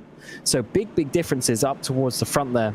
A few other drivers in 21 laps, such as Brustrom, Auto, Helmbro. So there's some 20 laps different tyres, and then of course then we're going to get some guys on 0 laps, such as Holmer, Blomqvist. So it's basically 20 lap blocks in between these sets of drivers. Yeah, which is a bit problematic, really, for us to work out quite what's going on at the moment, as we see the drivers making their way around. Probably another couple of laps yet until they actually make their way around for the end of this caution period, unless we're going to go back to green after 5 laps this time. Oh, we are. So we'll get a slightly shorter run under caution this time round, which is a good thing. Only 5 laps, and it will be Nicholas Helm at the helm in the front of the race. Yes, certainly will be leading some laps. No, not too bad from him. And then of course you've got Soiki, who's been up towards the front for basically the whole race so far. So he's not doing too badly indeed. And we're obviously are going to be waiting for the pace truck to come in, and then the Lagerkungen 300 will get underway once more. The 55 on that inside line will get us going. Marcus Hogström up in towards 3rd place as well. He is coming back slowly but surely in this race. Let's see where the pit stoppers can work their way back up, as they are down from 7th position. We work our way through 3 and 4 once more. Nyholm, he's got himself back into this race in that green machine on the outside of the 12, but not enough. No, single file for the 2 leaders then, and that's given them a bit of breathing space actually over those who do have newer tyres than them, as we were talking about earlier on. Alto looking to move forward, one of the new tyre runners on the outside of Brostrom, again taking it easy, probably doing the right thing really, keeping his tyres back for later on in the race. He was so smart with that in the first part of this race to get that stage win. He's doing it again here. Holmer around the outside, Forsund with those ultra new tyres on, having just come in, making his way around the outside as well. The drivers we sort of forgot about at some points, but they're coming back in this race. Fresh tyres seemingly very important in this Xfinity machine that we come to this year, a lot more so than what we saw last year in terms of the drop-off. And oh, there's crash though, and that is a few cars involved. The 58 was involved there. There's Nyholm. Forsen loses his front wing, and unfortunately, multiple cars getting collected. And the pace car truck has to weave between them to make its way out of pit lane to end that green flag run. Very short-lived green flag run as it was at just 4 laps, and so we will be back under caution again, and there'll be a number of disappointed drivers again at the way that has all transpired. Hard to tell who's even really where at the moment. They all try and get themselves back onto the circuit again after a very big smash. That's taken another few off the lead lap by my reckoning. Yeah, it certainly has. We're down to 12 from what I can see, as Nyholm involved in that one. That's a shame for him. He's gone a lap down, and obviously multiple other drivers. So if we continue on that way, there's not going to be too many left by the end of it. And is there going to be, of course, pit stops now for even more people? Although I think, everyone has really stopped. Let's get a replay of this first. See how this is going to work. So Alto on the inside, Nyholm on the outside. They're just going to have some contact. Alto gets spun up into the wall. Forston goes into the back. The 71 of Brustrom got spun around as well. And look at all the cars in the background. Didn't see that initially. The 14, the 013, the 77 Helmbro. Loads of cards there. Yeah, so I think that's going to be put on Alto, unfortunately, as he just drifted upwards towards the wall, towards Nyholm, and towards danger as they slid back towards the back, slid back onto the circuit and into everybody else as well. Here's the view from Thomas Knop as he saw it happening in front of him. There's just not a lot you can do to avoid all of that, and a lot of drivers have not been able to slow down in time for that. Yeah, literally nothing would have helped him in that situation. So unfortunate. And unfortunately, a lot of drivers coming down pit road as well. We've got here Alto, Helmbro, Canel, Pfeffer, Nyholm, Skoglund, Schott, Stiller, Ericsson. So many drivers down pit road at this moment in time. We've got 130 laps to go from here, although we do believe we are going to be running out of time.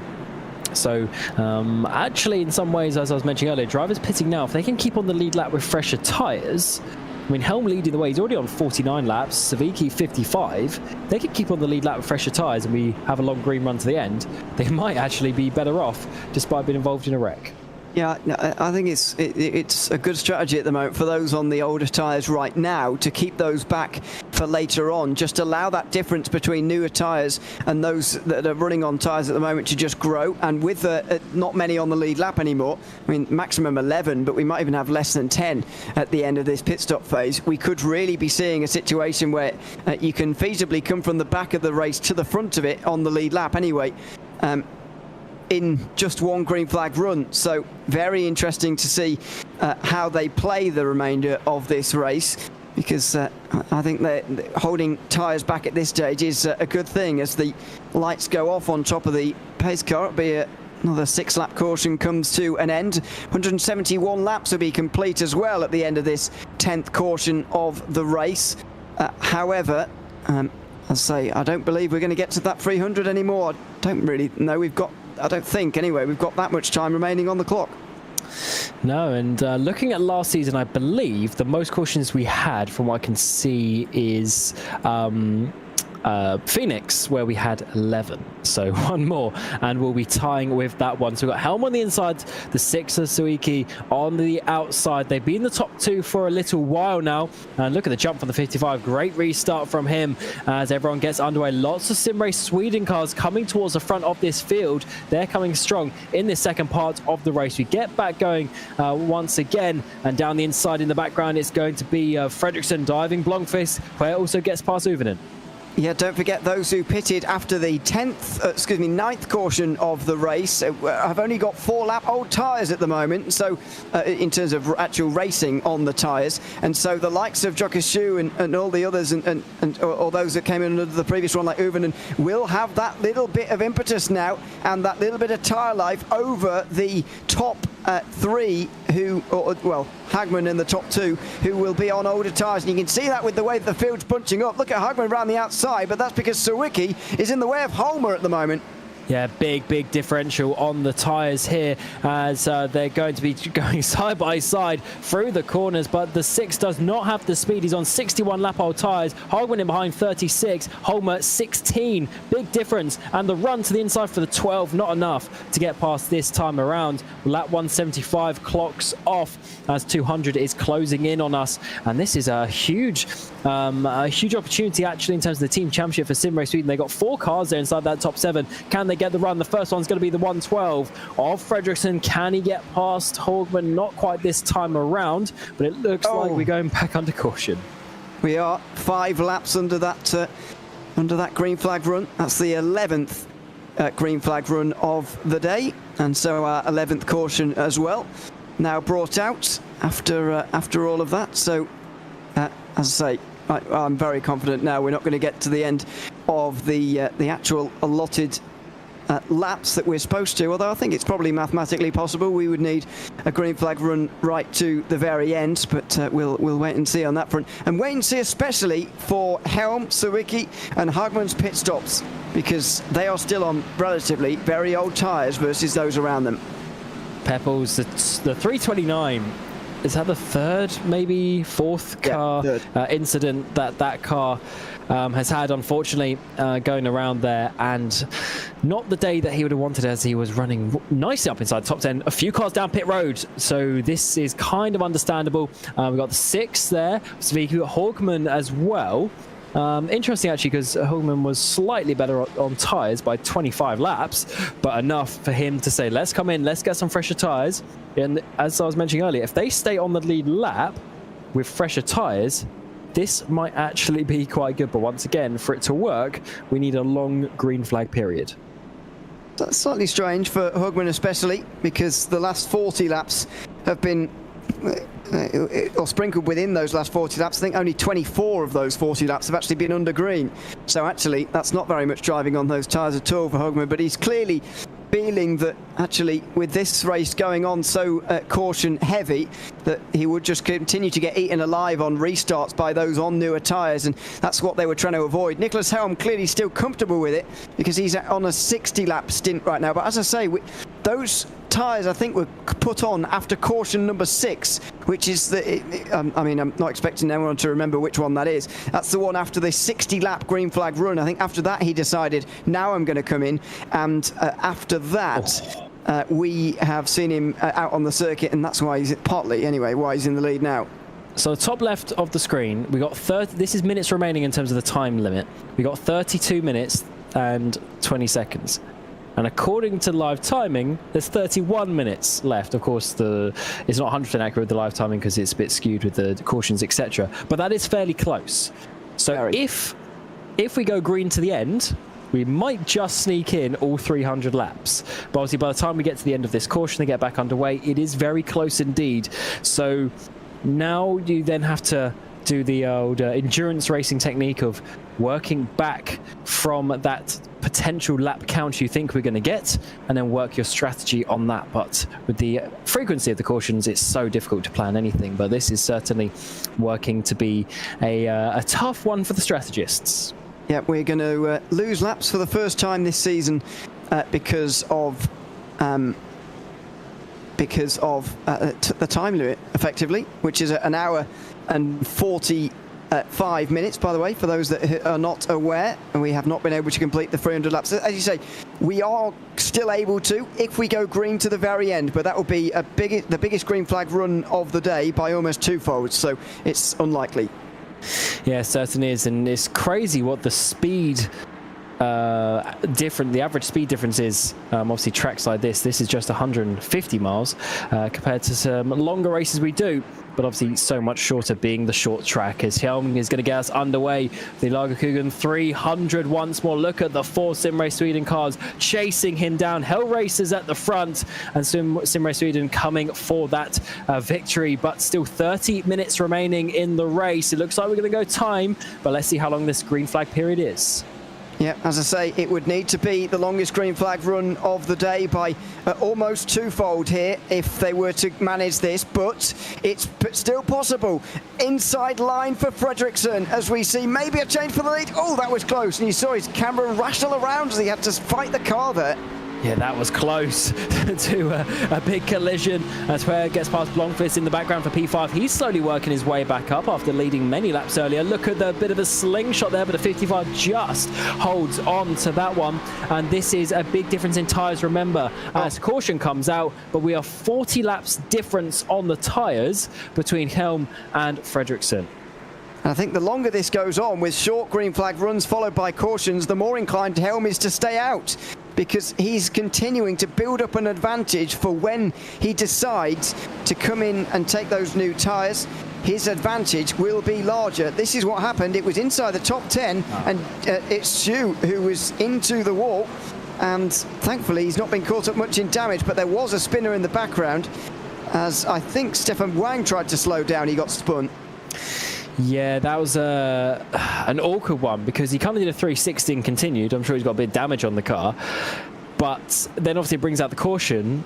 So then some drivers have to slow down, and then a secondary accident is involved when in some ways you could potentially argue maybe it would have been okay to keep green, but obviously being a spinner, that's why the caution comes out. Here is Wang, as you say, gets caught up in behind with Tademo. I think that might have been, unfortunately.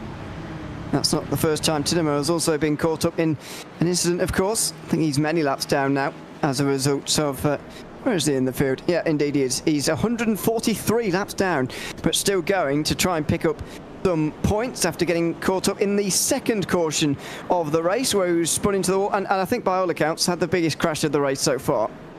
Yes, yes, definitely going up into the air, which is not always seen, but certainly possible even at such a short track like this. And remember, we do have a couple of other shorter ones this season as well. Most notably, we finished the season at Phoenix. Obviously not quite as tight as this one.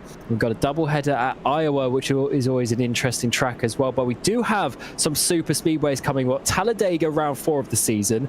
Then the interesting one is Daytona, round 14, which is the final race of the regular season before we go into the playoffs. So that's going to be a very interesting race for the drivers to get those last final points or potentially wins to get themselves for the round of 15, which will start in Las Vegas. So some interesting different styles of circuits that we go to. And of course, we got the road course race at Indianapolis as well. So loads of stuff to come out with over the course of the season. Lap 190 of 30 though here for round 2 of the Bohlin Svenska Eracingligan, and the 55 still leads the way.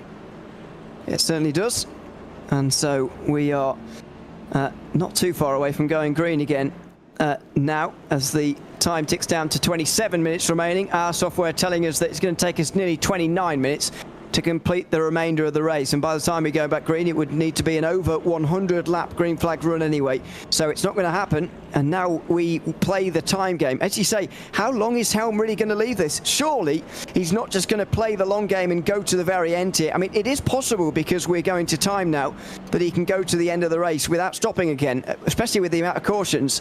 However, will he actually try and do that? Surely his tyres are going to be toast by the end if he tries. Yes, so he pit lap 120, so you'd need to 180 laps. We're told fuel goes 150, so then we'd have to minus 30 laps off that. So we need to finish quite a bit early for him to get there. But I think at some point the tyres will be so worn that everyone will pit, like we saw in about the maybe 4th or 5th caution. Everyone came in because it just made sense, because there's going to be such an advantage if you don't pit. The 55 for Hell Racers gets us underway though once again here at Bristol Motor Speedway. Once more, it's still Fredriksson and Holmer. They've been tied together on a shoestring for most of this race, and they continue on to battle down the 55 for this race win. A huge 40-lap advantage on the tyres for Fredriksson, but can he finally complete the move?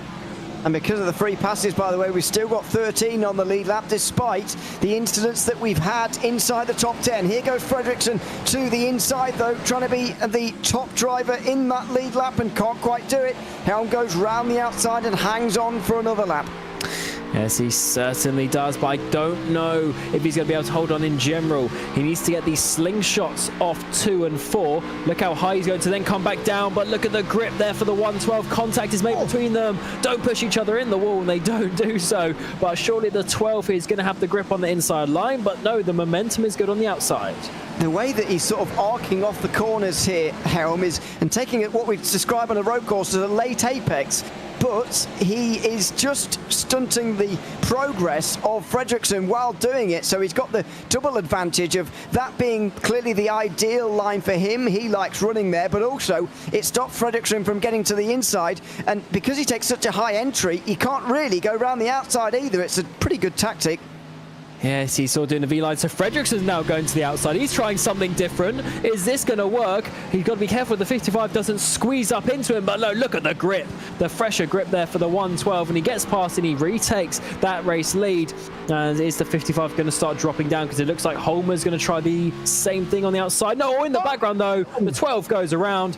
Surely caution will come up, and it does. No other cars involved.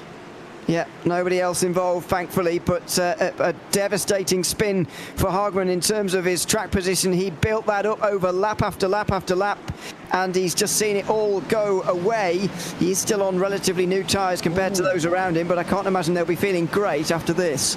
And it was actually contact. Didn't quite see that initially, but it was the 6 just putting a bit of pressure once again on the rear right of a car. But this time turning him left down towards the apron, and I think he should be fairly okay with that, but of course just dropping some positions there. You see him a little bit further down, so not the ideal situation. 23.5 minutes remain in this race. Lap 200 it is of 300, but actually it won't be 300. The 55 comes down pit road, which makes sense with those older tyres. but I wonder how many laps we will get in those 23 minutes. Yeah, absolutely. If we're running clean and green through 23 minutes, should be 23 times 4, which is 96, but that seems unlikely, especially because we're not quite going green just yet. In terms of the cautions, by the way, it's been a very long time since we even got double figures in a run. The 9th run of this race was 15 laps, and that was quite a while ago now. Do you want to have a guess at how many cautions there's been so far? Have you lost count yet? Is it 12? No, I've got 13. Oh, Lord. So, yeah, close, but just 13. It's exponentially more than what we had 2 weeks ago, which is a very clean race at Fontana. We were both fearful, actually, after the opening 3-lap green flag run, but we had a very clean race a couple of weeks ago. Yeah, though Linus made the perfect video, though, didn't he? That he put on the YouTube channel of Auto Club versus Bristol. Every Monday night there is a test race, and it was actually worse than what we're seeing here. To be fair, but there's some big crashes. Whereas at Auto Club, I guess it's just because of the nature of it. It's so much bigger, so much longer, very wide, and just the corners as well, quite open and gradual, so you don't necessarily have the bunching up. But here it's just a pressure cooker, and it's rather remarkable, to be honest, that a track like this exists, but it does, and that's why we come racing here. Yeah, what a great thing it is that we can still go racing here, and we do. Been racing here in NASCAR Cup Series, by the way, in real life since 1961. It's not a new thing. We've been going around here for a very long time indeed, over 60 years. So it's a fantastic addition to the calendar. I guess in more modern times there will have been discussions, especially in the past, about whether modern cars are getting too big for this kind of thing. But I've not heard those kind of discussions for a while, and that's a good thing. It's short tack racing. That's exactly what this is all about. Yeah, it's a completely different skill, isn't it, from the speedways, and especially, of course, when we get to the restrictor plates. It's just a completely different genre as such of the racing. But on the short tracks, you've got to have a little bit more finesse in many ways, and you've got to look after those tires, because you really, especially in 1 and 3, you really push and put a load of heat and load into them, and of course they will just wear out over time. We saw the scenes from Bristol last year in real life with the tyres basically going down to the carcasses, and with how much the tyres wear, it's certainly a tough track. But the 112 is going to get us underway once more. And this green flag period will get us underway on lap 203 of the Lagerkungen 300. On the outside line is going to be Dan Homer, who should just about hold on to that second place, but Savicki on the inside is going to be trying to make something happen. Helmer only dropped down to 7th place with that pit stop, and now he's on the fresher tyres. A big dive from Savicki. Contact is going to be made. The 112 goes around. Surely the caution is going to come out as the drivers all slow down. Multiple drivers involved as they all try to find their position. Helmer actually went around once more, but maybe when the caution come out, he should have his position saved. Maybe, but the caution I don't think was quite out yet. He was just tapped around at the very, very end by someone. He was making good progress initially, but he will drop to the end of the lead lap, I would expect, and he has now to 13th, so he's got a lot of work to do. That was not the start he wanted to his run back through the field. And was that a little bit too ambitious from the 6? We'd have to see it again to make a proper judgment of that, of course. He's on 20-lap fresher tyres. How much of a dive was this? Yeah, he was really focusing on the 79, I think, initially. Then the opportunity came to get the 112, and unfortunately, just not enough space for them all. Yeah, just came up ever so slightly. Fredriksson was holding a pretty stable line, and the 6 by about half a car width, maybe a full car width, coming up and just tagging the back of him. I think your assessment is the one I agree with there, to be honest. I think he was just coming up from the very bottom of the racetrack a little bit too much. And in the end, he's kind of gotten away with it. He stays out, puzzlingly, as does Fredriksson. So the two of them are going to line up directly behind one another, or in front and behind of one another, on the outside line on this restart, whereas the likes of Forsland and Blomqvist have made their way down pit lane. And interesting for some drivers on fresher tyres. So now we've got Uveden and Wang on the lead lap, they are going to be on pretty fresh tyres, 40-odd lap freshers than the leading two. We've got Brewster back up into third place. He's been up, down, left and right. He's been literally facing the wrong way in this race, but he's now got half a shout. But then the order changes every time we get a caution, so you never know what it's going to be like until we get to what will end up being the last 5 laps of the race. And by the way, because of the free passes, we've got Kenneth Tier back on the lead lap, so we should have 14 again on the lead lap. Now, the next driver laps down is Christopher Dahlstrand, who we haven't spoken much of today, but he's 2 laps down at the moment. Then Michael Hagstrom's in the next position, 4 or 5 laps off the driver in front of him. Then there's another lap gap, then another lap gap, then 4 more, 5 more, another 1, another 2. You get the idea. Nobody's on the lead lap, or on the same lap, I should say, as to one another when we're off the lead lap. So the driver with the least laps down will get free passes until they get back onto the lead lap, as Kenneth Tier just had 2 free passes in a row to get back on the lead lap, and Dahlstrand will need at least 2 more cautions in this race to get back on the lead lap himself. This is such a game of patience, and it's quite remarkable that some drivers who have wrecks are still able to have their opportunity to win. So what we've ended up with really is a top 5 on old tyres. So Holmer, Fredriksson are on 50 laps, Brostrom's on 20, Savicki on 29, and then Kinnell on 40, and then everyone behind is under 10 laps on their tyres. So it's now these top 4 that are really the ones under threat. So it's very interesting how things turn around. Look at all of the movers up there inside the top 10, subject to a few drivers. Of course, Ericsson giving everyone a free position, but then yes, it's going to be a tough one obviously for him to come back, because he's now out of the lobby, as he has been, was not able to rejoin. Simray Sweden, they take the front row for another time. We have 16.5 minutes remaining here from Bristol, and we are now working our way to another restart, but we never know when the final restart is going to be. Well, that was going to be a restart, but we're going to get an extra lap by the looks of it. Don't know why, but decided to delay it by an extra lap. So it'll be the very rare 7-lap caution. The pace truck, I hope, has enough fuel in it, because he's done quite a few laps. Didn't that happen at Le Mans this year? Well, I wouldn't be surprised. One of the 24-hour races. There was a lot of safety cars in 24-hour races this year. Very different style of racing, of course, but I could have sworn there was... Maybe I dreamt it up. Yeah, maybe it was Nürburgring, because they were out for hours. But hopefully the pace truck, as the lights do come out, we are going to be going back racing. It's Holmer on the inside in the 79 machine. He's got his old team boss in behind him, the 71 for MABI Bright Esports. Linus Brostrom goes up the inside, as there's a slow run for a couple of drivers.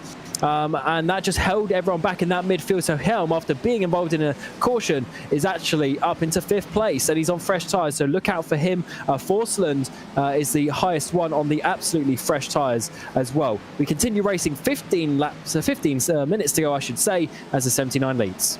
Brostrom pulls out the way. He knows that this is not his battle to have right now, and so allows Helm to go through. You might be forgiven for thinking 15 minutes is a long way to go, but actually that's not true, because a lot of those minutes are going to be taken up by cautions if previous history is anything to go by, and so Helm needs to make up these places as quickly as he can. And that's also 60 laps, which is our longest green flag run. So it'd have to be equaling that to the end of the race. 56 lap old tyres for Holmer at the front. They are going to be starting to bite very quickly. And we're already seeing that Helm in the 55 is coming for them. Can he make his way past? Of course, he had contact with the 6 previously in this race. And that's the car he's got to get past. Yeah, it certainly is.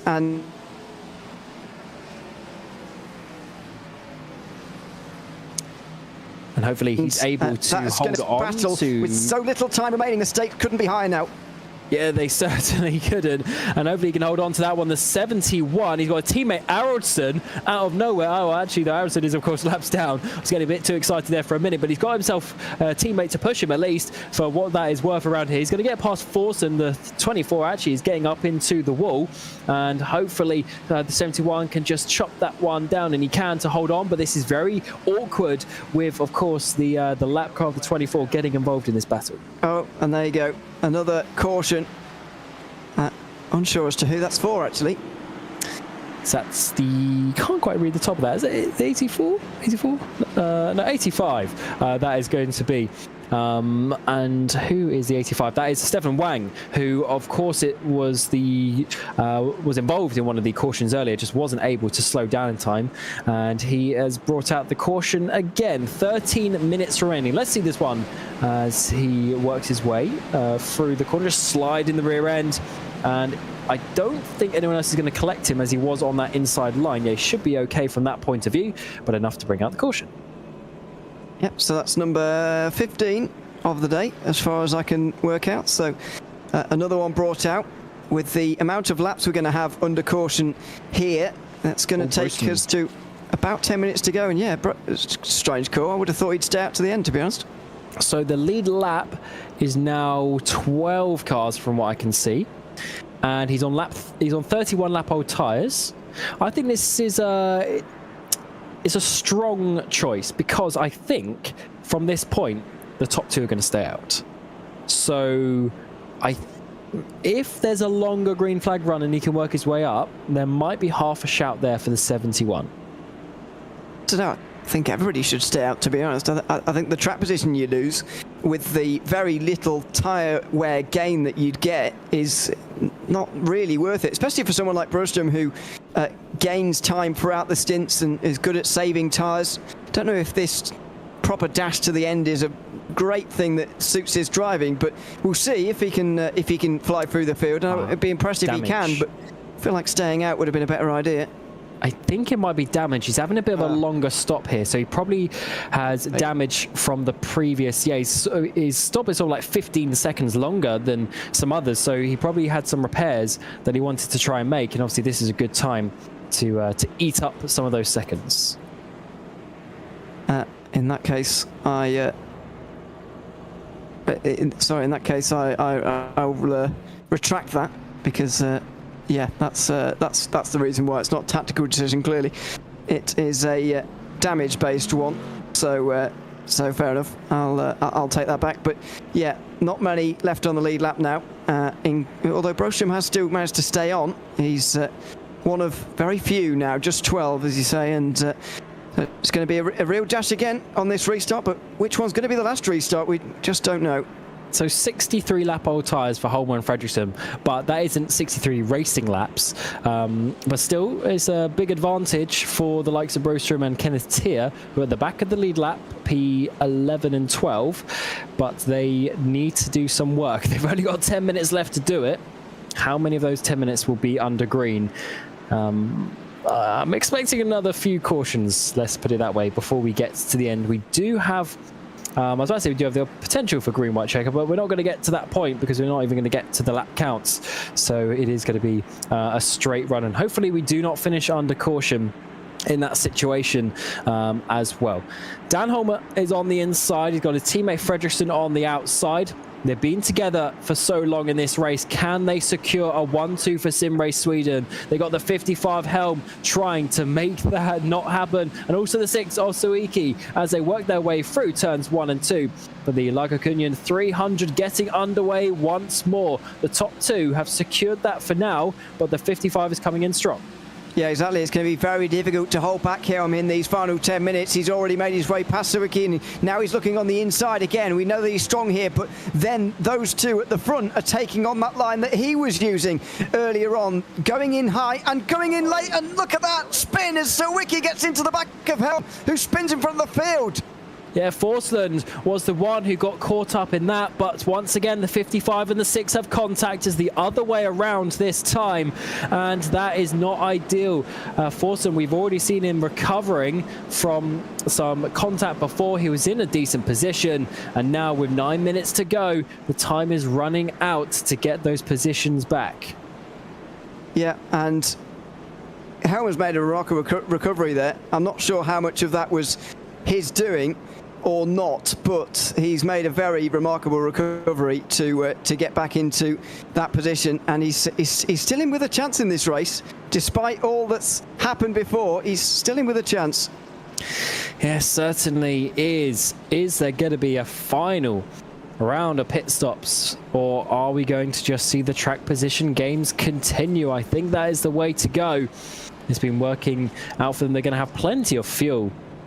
And the tyres should be fine. Let's see this once more. Sawicki just goes to the outside, just tags ever so slightly the 55. Forsund, of course, going in the back there. I think that was Blomqvist was the other driver, just making some small bits of contact. Everyone looks like they slowed down just about to avoid a further wreck.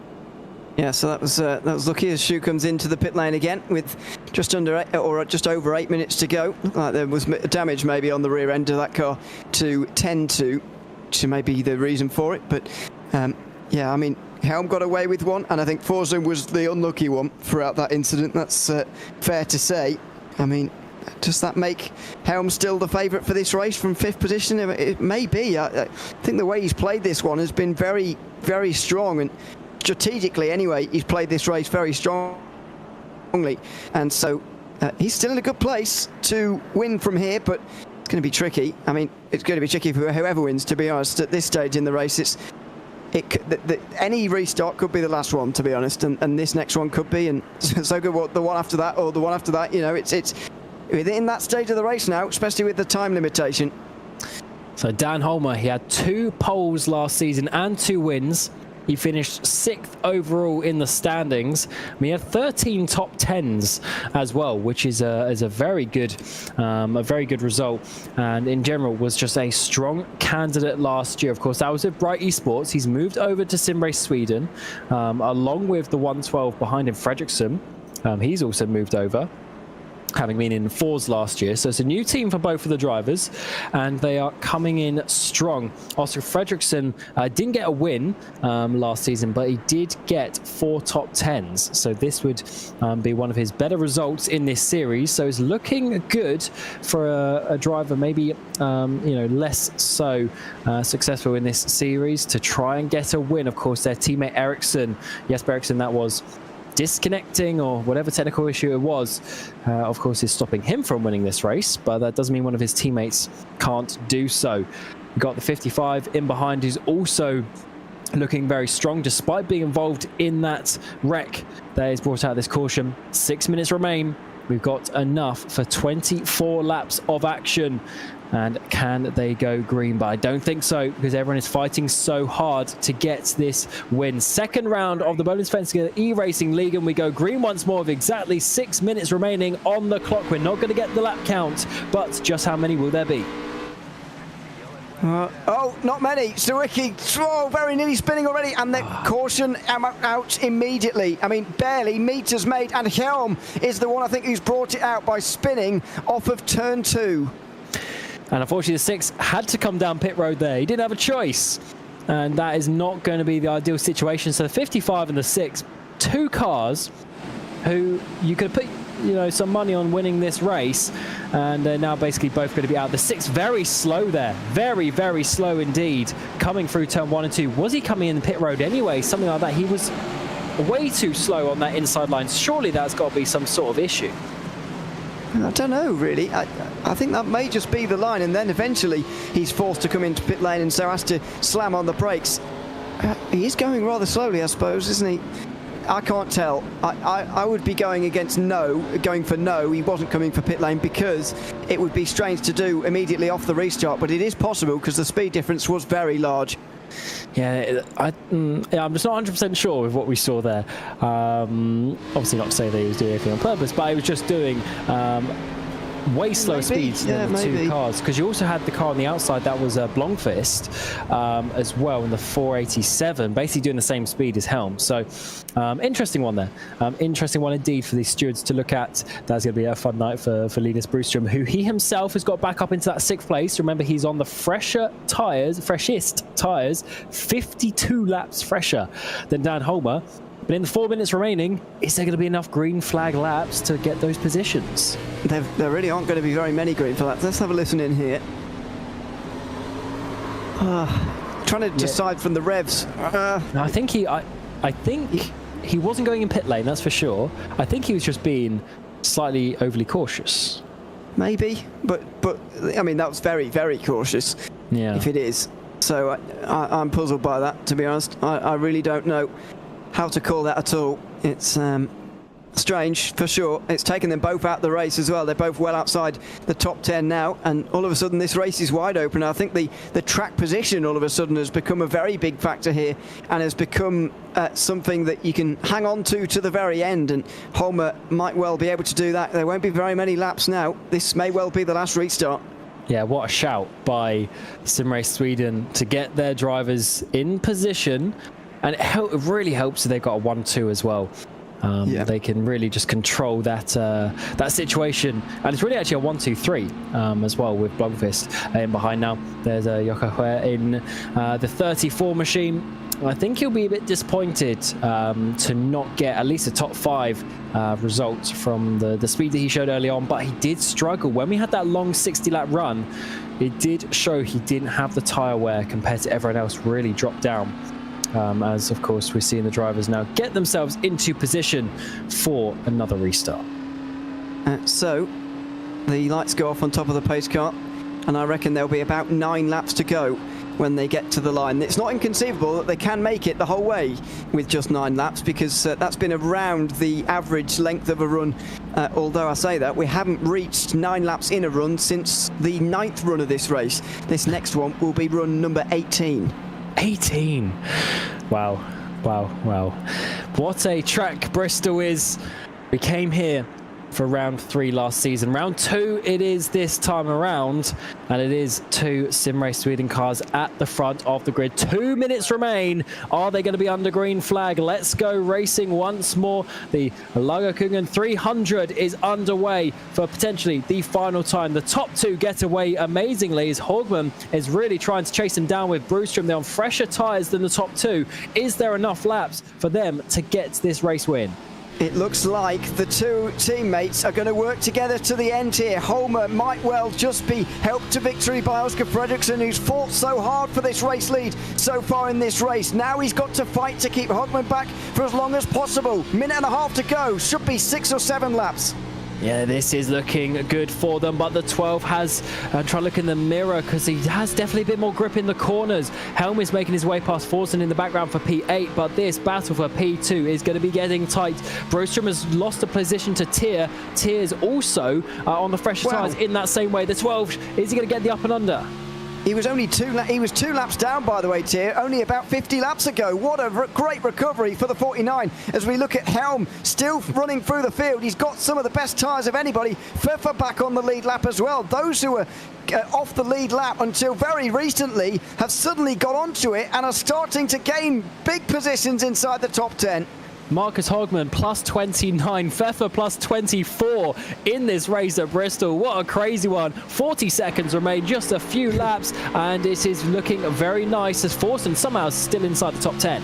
By the way, Uvenen still with half a car in 8th place, which is a great job from him as well. There's the look on board from Fuelsland, also with half a car. There's not much bodywork left on these cars anymore, but that's what you expect here at Bristol. Mere seconds remaining. I think final lap is either coming up this time or next.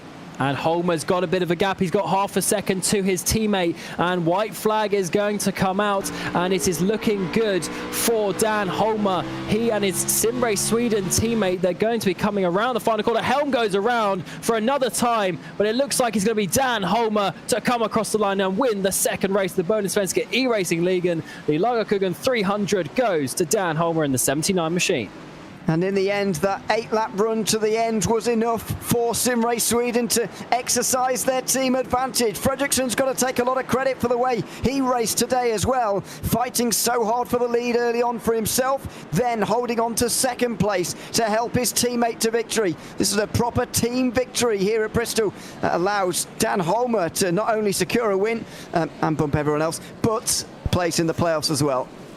Yeah, big point there, Ewan. Getting a win gets you in the playoffs, and now he doesn't have to worry. He can just focus on getting some extra points at the stages over the course of the next 12 races that remain in the regular season. We ended up with 245 laps, so we were some 55 laps short, subject to all those cautions, and here is the results after those laps. Dan Holmer won in the end by just 0.2 of a second, so SimRace Sweden 1-2 with Fredriksson in second place. Then we have 3 Chevys in a row with Hogman. Tia from 2 laps down gets in 4th place. Broström, I think overall he should be somewhat satisfied with 5th, but he probably, if it went longer green flag runs, probably had the pace to win. Pfeffer, the number 200 in P6. Then we have Uven and Forsen, Hoer and Kinnell inside your top 10. And ironically, Alex Arvidsson getting your fastest lap, despite obviously being many, many laps down. Stefan Wang there in P11, a lap down already. Look how many laps down some of these drivers were. Then we had Blomqvist, Dahlstrom, Helm in the end, P14. That's a shame for him. Sawicki as well. They should have potentially been inside that top 5 after the speed that they had today. Hagström, Orkson, Peppels, Norgren, Auto. Loads of drivers who are up towards the front, but ending many, many laps down. Schott, Helmbro, Broström, Stiller, Ericsson inside your top 25, Motin, Skoglund, Gantz, Nyholm, and Wunderbar inside your top 30. Then we go to drivers over 100 laps down. There is Arvidsson from your front row of the grid. He'll be ruining that. But it seems like he did get towards the finish for some extra points. Then Holmbom, Tidemo, Lundberg, and Jesper Eriksson, who I would say he probably would have won the race, subject to obviously all those cautions, but he was looking fast. Unfortunately, a technical difficulty, and he has to unfortunately finish at the back. But the 79, so well controlled from the front. Let's get a word with him as we'll jump into the interviews, and let's see how Dan is feeling. Of course, Dan, you've joined SimRace Sweden in the 79 machine, moving over from Bright Esports. It's just the second race of the season, and already you've got victory. Yeah, it's a good feeling. We're having a great spirit in this team, so yeah. How do you how do you think that race really went for you? Of course, there were so many cautions. It was so difficult, especially in the first 100 laps, to really get a rhythm going. And then eventually, we had about a 60-lap green run. How was your car feeling? With all the sort of the stop-start situation. Yeah, I was started to get a bit bored by the yellows, but I just tried to keep calm and do my stuff, and it went well. It certainly did. Yeah. In that final, well, I was about to say the final stint, but really the final sort of 50 laps where we had multiple cautions, how important was having Oscar behind you as a little bit of like a back door to hold up the guys?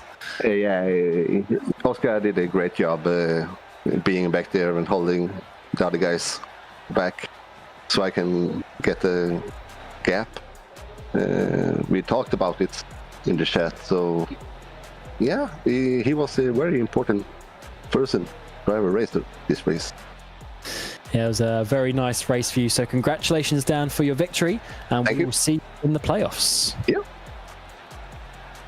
And then next we'll bring in his teammate Oscar Fredriksson in the 112 machine, getting a P2 finish. That is a nice result from you. Also similar to your teammate down there, jumping over from fours into SimRace Sweden. It seems like you're settling in nicely. Just how was that teamwork to get that 1-2? Yeah, really good teamwork. Obviously worked with Holmer before in Force Esports, but yeah, we worked really good all race long, just managing the cars around us and sticking to our positions and managing the tires. And from a driver's perspective, how was the racing here? We saw so many tight battles, especially turns 1 and 3, diving up the inside. It gets pretty sketchy with some drivers. Yeah, it was really scary. It's so tight and it's really sketchy on the exits. If you can stay high and get a good traction out of the corner, you get really much more speed than the car you're fighting. So it was all about managing what line you're on and depending on what tires the other guys are on that you're fighting. But if you could stick to the high line, you had the position out of the corner. And how difficult was it to keep the concentration? I think it's about 17 cautions that we ended up with. And every time you go green, you have to just switch your brain on and focus again.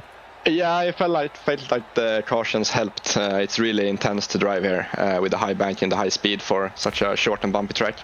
So it helped regain some focus, kind of reflecting on what you did good and bad the previous laps, and kind of reset and get back into it. And do you think you can get a win this season? Of course, Holmer's now through to the playoffs. Maybe he can help you try and get a win next time. Yeah, I think so. I think you have the pace for it and the experience now from last season. A bit bummed that this shouldn't be my win, because I had the lead until I got turned. But glad that Holmer got the win instead of me, compared to someone else. But yeah, I definitely think I have the pace and the experience now for a win. Just need to be in the right place at the right time. Yeah, well, good luck, and we'll see you in a couple of weeks in Kansas. Thank you. See you. And then lastly, on the podium, we'll bring in Marcus Hogman, who had a very crazy race in that 12 machine. And Marcus, you went up and down, side to side in that race, but you ended up with P3. Just how are you feeling? I'm feeling like my race, basically, like a roller coaster. Like I said, I've been up and down and side to side, and I think I've been everywhere. But that was basically my strategy, just take it easy from the start and just ride along, staying on the lead lap, and do the pit stops when I needed to, and it kind of worked out. I even got some stage points, so yeah, I'm happy about that. And that was a team, not win, but the team podium. So I really want to thank my team, MHE Racing, also MABI Rental Cars, the Skr Squad, and Bohlin's Racing, Bohlin's for supporting this league, and you guys for commentating. Thank you. Certainly a good fun. How was it with all those cautions? As you mentioned, you stayed out. When we had that really long run, you stayed out. Was it difficult to decide when to pit? Because when you have so many cautions every 5 laps, it doesn't really make sense which is the best one to make a pit stop. It's really hard to decide when to pit, and I think I pitted too late. I should have gone in when everybody else went in, but on the other hand, I got some points for the lead lap, which I wouldn't have gotten if I hadn't stayed out, and it turned out good anyway. So yeah, it's hard to know when to go in, but you just have to gamble, and this time it paid off, next time it might not. Yeah, absolutely. And how are you feeling for the rest of the season? Of course, you left the Fours squad last season, now in MHE Racing. What do you think you can do over the next 12 races to the end of the regular season? Really, what needs to be done is for the other 2 drivers to have some luck also. So that's basically what we need to... I don't know how to practice how to get luck, but I think practice to not put yourself in bad spots. Otherwise, I get a good feeling. I mean, after the first race, we're third in the team championship, which is fantastic, and we'll see where we are after this one. Yeah, absolutely. So congratulations on your P3, strong result, and we'll see you in a couple of weeks. Thank you. Cheers, guys. So no worries. And that is the end of Bristol. And what a crazy race that was, with going under the multiple cautions, not even getting the lap count. But that is Bristol, baby. And that is the second race of the season complete. Of course, we go racing once more in a couple of weeks' time. We go to Kansas, which was a very interesting race last season. We had some late green flag runs, and Jesper Eriksson was able to come through and beat Linus Broström on the fresher tyres. I wonder how that one is going to work. The 26th of September, that is the date, same time, same place here on Racebot TV, 8 p.m. And we can't wait to see what is going to happen with that one. Of course, we get the IndyCar series and the Road Course series starting up as well. So there's going to be racing very regularly here for the Bohlin Svenska Eracingligan, and we can't wait to see how that is going to work between now and May 2025. But for today, it's been myself, Cam Roger, Ewan O'Leary alongside me in the commentary booth, and Hugo Louise on the cameras for this Racebot TV broadcast. And until next time, in a couple of weeks at Kansas, we wish you a very warm goodbye.